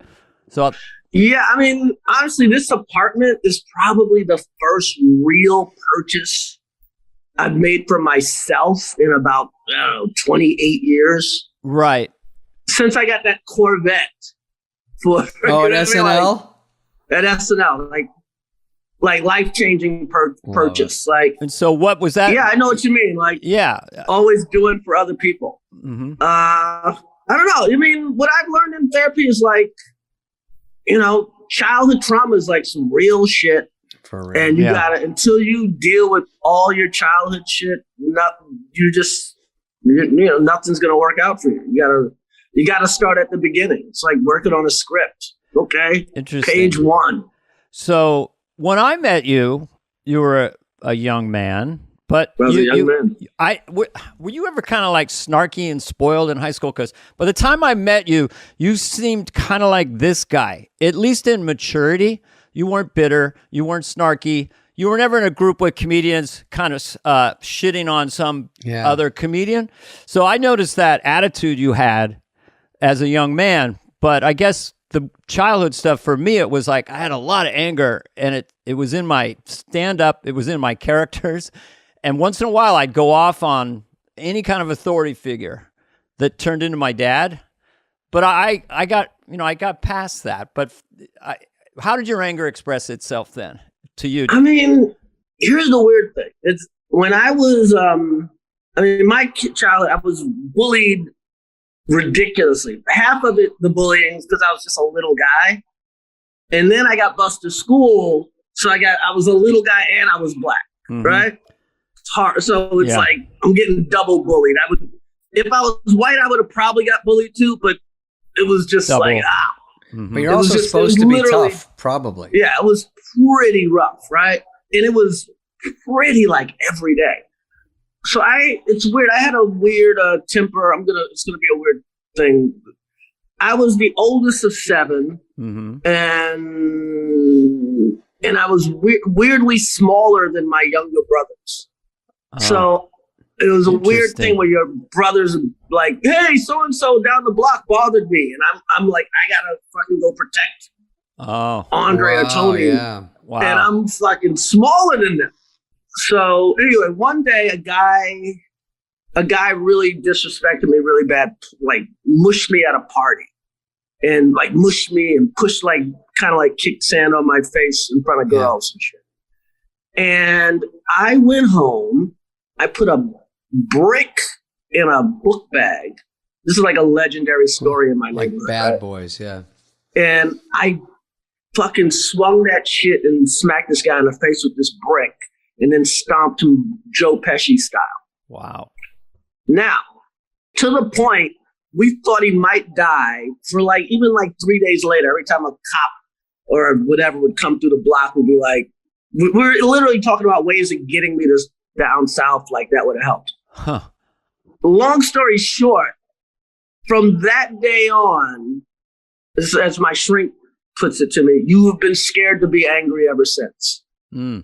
So the guy you saw was bending over backwards to be nice because I was so scared of my anger. Mm-hmm. Yeah, I see.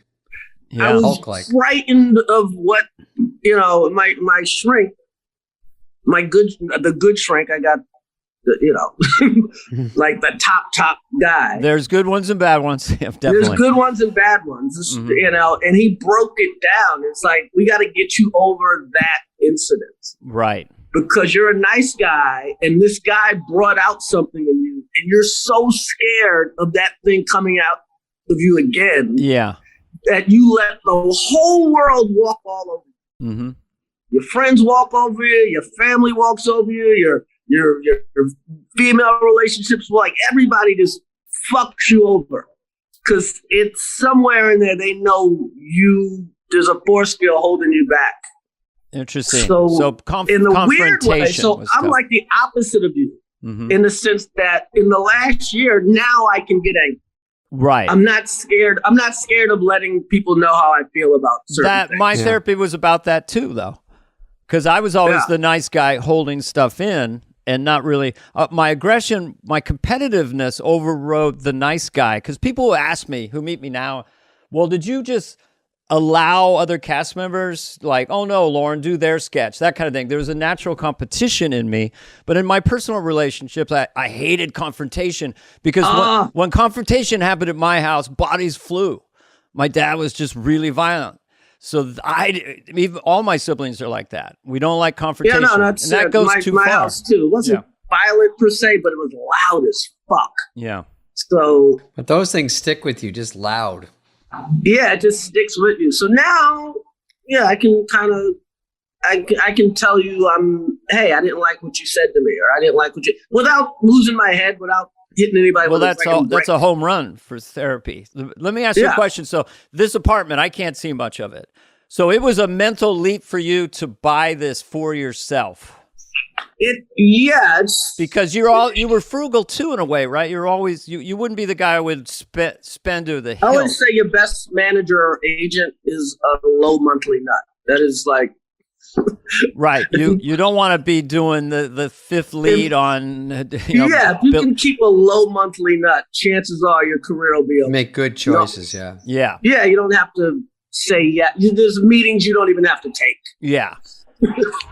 When the cameo guy calls you up, you don't fucking return. They called it "fuck you" money in the '80s, and I guess that's kind of what it is. Like, or now it's just no, thank you, no, thank you. Yeah, no, thank you. Yeah. When you said you were married, and you go, I think it's Mirac. That are you scared she's going to take 50%? And you go 50. It's 80 now. Like, it is. You don't buy yourself much But when Chris, you're married. Didn't we have that conversation at the 40th backstage? What did we have? I thought I it was. divorced. There's so much there. You told me about the divorce, and you said, "Well, it's half." And I just mentioned that other people I'd known in the business, and they go, "Well, it's half of, community property," and then the alimony adds up to more like 60, 70%. It's about 70. Yeah. Okay, it's about 70%, which is fair. It is? Yeah. I'm kidding. That's insane. That's insane. Yeah, I always say my ex-wife has made more money off of comedy than Robert Townsend.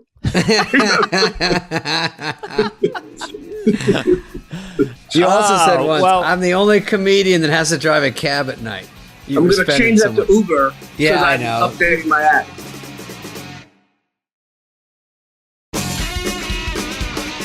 What kind of choices are you making now as far as girlfriends and stuff, or dating, or like how are you and just therapies informing all of that? And I think women generally do like when someone's straightforward, you know? Yeah, I mean, I don't know how. I'm just not as desperate as I've been in the past.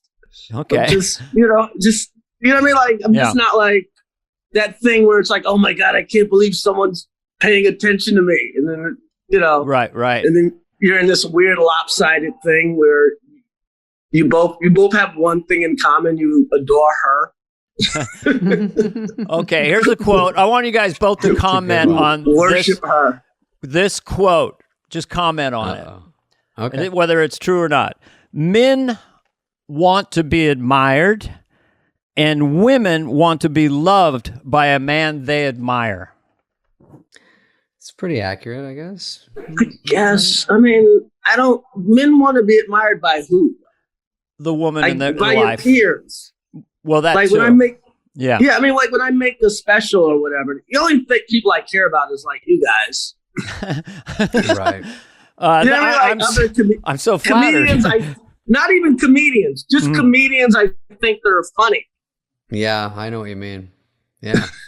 That's The rest I can. And we know we're in the tribe. We know what, like when we see you on stage.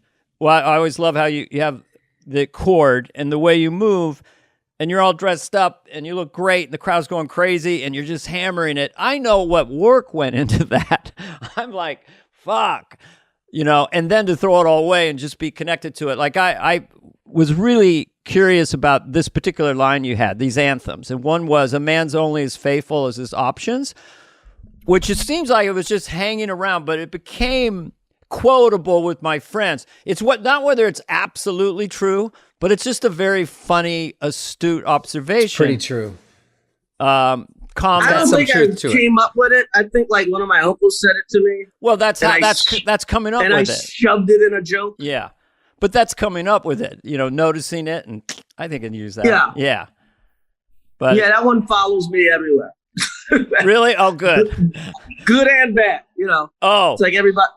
A little too close for certain Yeah, it's people. like any girl you date. It's like, a man's only as faithful as his options. You know, it's like, They're like, so are you out of options? You're like, well. Yeah, I mean, hey. Painted yourself in a corner. I had it. Well, isn't that special? I can't get away from it. No, I'm kidding. Rock, what are the 3 top things that people on the street know you for? They know me for. I mean, they know me for. It's weird. It's like, especially because of YouTube. Yeah. They don't even know whole specials. They just know jokes about this or that. You know what I mean? Yeah. Yeah. Like specials end up becoming mixed together on some level. Sure. They don't remember. They just go, that joke. You told this joke. Yeah. Yeah. There's a lot of. Madagascar too. I was on. I did a lot of Oprah Winfrey after Bring the Pain. I remember so that. there's a certain amount. You'd be amazed at the housewives that or the that are into that know what I do. But I don't know. I mean, it's not SNL anymore. It's more movies here or there. It's I don't know. I'm like I don't know. It's like, remember we were kids and you just see I don't know. I'm trying to think. Certain people were just famous and you couldn't even figure out why. Yeah. You're like, why is Charo famous? You know what was hard for me to realize is when people you're like, okay. were recognizing me, I thought, oh, it was so great until I heard one person say, oh, I know that guy, he sucks. And I'm like, oh, it doesn't mean they like me. It just means they know who I am. They just know you. I mean, I'll tell you this, that Grown-Ups is fucking. Yeah, Grown-Ups is a big one. You're right. I was about to say, really, any young person, my God, Grown-Ups. We're keeping the lights on at TBS, I'll tell you, because it's on like TBS heavy rotation. Plays Grown-Ups literally all the time. 1 and 2. You know what question I got, which you guys might not like? In my last interview, they go, when were you the most famous? And I thought, I know what he means. And I said, the real answer is right now, because everything's accumulation. And then they've seen me. There's fame and then there's heat. there's hot where the phone's Exactly. ringing Right. off the hook. So I could tell you That's when what I he was was talking hot, about. but yeah. I'm more famous now than I've ever been. But in around, it's me and Chappelle always joke about it. I always go, back when I was Drake. It's That's like, yeah. Drink them up. 2002, Yeah. 4. I was Drake, whatever, from 96 to about 2007. It's like the third or fourth special in a row. It was like that 4 specials Yeah. in a row. all It was crushed. very Drake-like. Yeah. Yeah, I'm not. There's no $1 Million Nights now, but there were. Those are you. Well, Bill Burr, I don't know. What are these? What does he get? No. Bill Burr, please. Bill Yeah. Burr's. Yeah. If you could do Madison Square Garden. You're doing arenas. You Yeah. can, Man, Sebastian does 2 shows a night at arenas. Yeah, unreal. It's That guy- unreal. Yeah, I loved it. That guy really stood out for me. I mean, in the last 5 years, as just funnier. Especially you go watch him at the store, you can't not laugh. Oh, I laugh. I was in the back of the store and just going, oh my God, who the fuck is this guy? And then I come in the next time I saw his name, I go in and watch. The funny thing now to me is when people were playing like Madison Square Garden, like I think you've played it, Chris. There's these big places you hear of, like in Boston, TD Gardens, whatever it's called. There's so many big ones. The Forum. It used to be reserved for like Eddie Murphy, maybe, and maybe someone else. And now when you hear people that aren't even household names to me, and you go, this guy's playing this play, you go, whoa, this is a whole new world where through a podcast or through YouTube or through their specials, where it is a little under the radar, but they have a crowd that comes out. It's pretty unbelievable. It's great. I think the exposure and social media and everything else, they become friends with you. So it's kind of like your friend, nobody, is playing Madison Square Garden. Yeah, and also, I think there's more. I know in Europe and around the world, they always respected stand-up as a high art. But in America, it's the stand-ups are becoming the real artists. Yeah. Because in music's become a producer's medium. Yeah. So there's not a lot of singer-songwriters. There's not a lot of, no one gives a fuck about liner notes anymore. Mm-hmm. So the people that actually think are the comedians. You know what I mean? Right. Like, so there's kind of a because you write your own stuff, which is hard to do. Yeah, it's like, hey, I love Rihanna. Tom Segura is a better artist. You know what I mean? Writes all the shit. Yeah. He writes all of his stuff. Rihanna's great. She's amazing. But in the tradition, the nerdy tradition of coming up with your own stuff. Would you rather date Rihanna or Tom Segura? Be honest. I would rather date Rihanna. Tom Segura is a great example of someone that does, I won't say numbers, but he does a podcast. And then I ran into him and he goes, we do these live ones. So he makes a shitload off his regular podcast. And then he does a live one.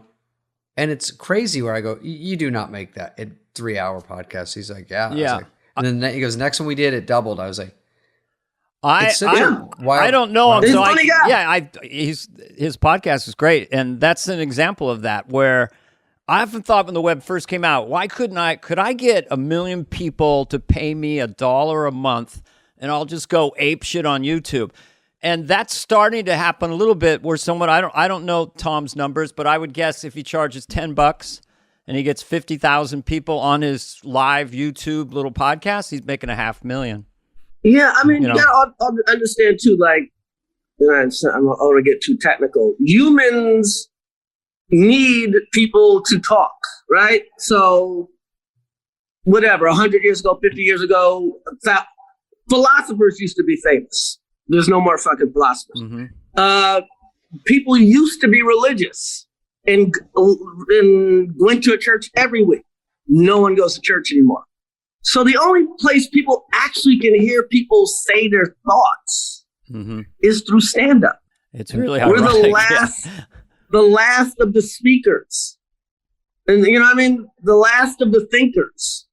Have you seen some of these preachers, by the way, are similar. They walk the stage, they're talking, they're rallying people, they're talking, everyone's into it.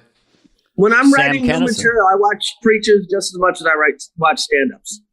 Really interesting. You Yeah. come off a little bit like that. You work the stage. You're like a panther. Well, my grandfather was a preacher. My great-grandpa, I have preachers in my family line. Well, you see, they're Oh. performers. What works? It works for them. They're loud. They give it to them. They People find listening. a premise, they milk it. Yeah. You know what I mean? I Yeah. would, when my two sons were doing stand-up, and they had the main problem. So I was around open micers a lot, and the main thing was lack of clarity in the setup. So I actually put you on one of your special. I said, look at this guy's language, this clarity of really digging into the premise. Everyone knows where he is, and then he drops the hammer. So, that makes sense to me. And obviously, Sam Kinison was a preacher. You could really see that, Yeah, My yeah, God. one of the best. The hardest guy to Kinison. follow. I followed him Fucking once. Hardest guy to Kinison. follow ever. I auditioned for Saturday Night Live and followed him as an unknown in '84 No. at the Comedy Store with no Wow. MC in between. Sam levitates the room, and now Dana Clarko. Death. I had no way out. There was nowhere to go, man.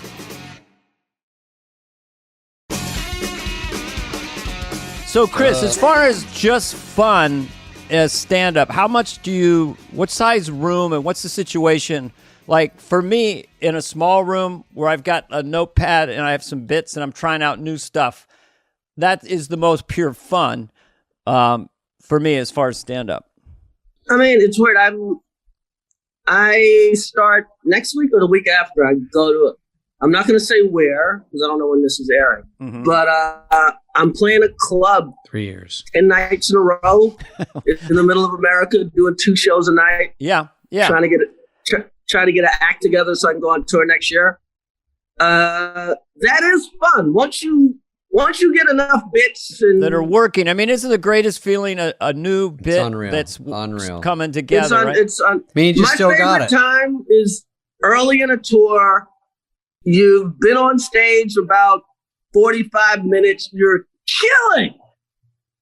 And and I just feel the audience is like, oh, you motherfuckers ain't heard shit yet. You're loaded up. You're happy. Oh, you guys think you just heard a great joke. Wait till you Yeah. hear this. And your other closer's shit. coming up. Yeah. Have you ever wrote a bit, Chris, where it came together so perfectly that you thought, man, I don't know if I can write something that good again? I mean, or equal to it, I'll say this bit, when my daughter Lola was born, the doctor hands me my child, and literally out of my mouth, I'm like, gotta keep her off the pole. It just came out of my fucking. Say that again. Gotta keep. I was like, I gotta keep her off the pole. Oh, that's right. Yeah. Stripper and pole. it's Yeah. like one of the best bits I ever came up with. It was like, should I just remember get that. women pregnant to come up with this? Yeah, it's fun. It's like a song. I'm sure you ask any song, people sometimes they're one-hit wonders, but there's one-hit wonders where I go, this is such a perfect song. Like everything about it is working. Everything. Yeah. And you go, and you don't want to be that as a comedian. So there's only a few things when you get older that still get me going. It's like there's a few tiny things in life, and one is coming up with new ideas, or saying something fast in real life. You're like, I fucking am, thank God my brain still works, because that's fun. And when you still like to do stand-up or still like to write jokes, I'm happy because I know some people that are burned out on showbiz or burned out on that, and they just don't like it anymore, but they go through the motions. Or a comic that travels with the same hour for about 20 years, which they used to a lot. Same act, same every year you'd see them. They come around to your city and I'm like, fuck, they didn't change anything. But it was okay. Now it's fun to write and see if you can scrape together another hour that's good. But isn't that, sometimes I would say I'm embittered by it, but I'm like envious, and I'll just say the Rolling Stones. I'm just envious of people, but we have to create new material, and rock stars can just do their top 15. We don't even want them to. And I really believe the Stones are better than they've ever been, because I think really winding down on a song over decades where you just know it so well, and Jagger never stops working. I mean, his voice is exactly where it needs to be at almost 80. But with stand up, you're like, I can't. Okay, got to start. Fuck, a whole new hour. I mean, it's like, yeah, it's and it doesn't get any easier. No. I'm sitting here right now. I'm like, okay, I literally have shows in less than 2 weeks. I have fucking shows. well, there's two things going on. There's Chris Rock unknown, surprising the audience. Now the expectation is, woo! You know, when they introduce you, to make sure they don't go over the top with it, because I've been dropping it, mics, ladies and gentlemen. You know, this guy's gonna bring it. You're gonna really, you know, what do you want the MC to do for you in the club?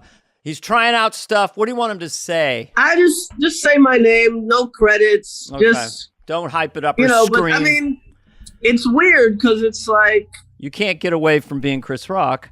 you can't get away from being who you are, and by the way, you can't get away from being who you are to the guy introducing you.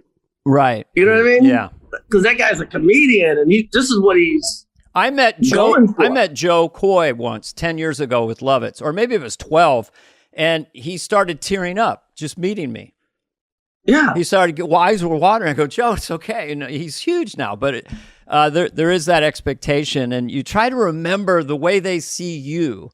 You know, the way you would see someone above the food chain when you were starting. It's interesting. Yeah, somebody, I forget who used to say it. Somebody said at their first Letterman, they sat down and it was like talking to a $5 bill.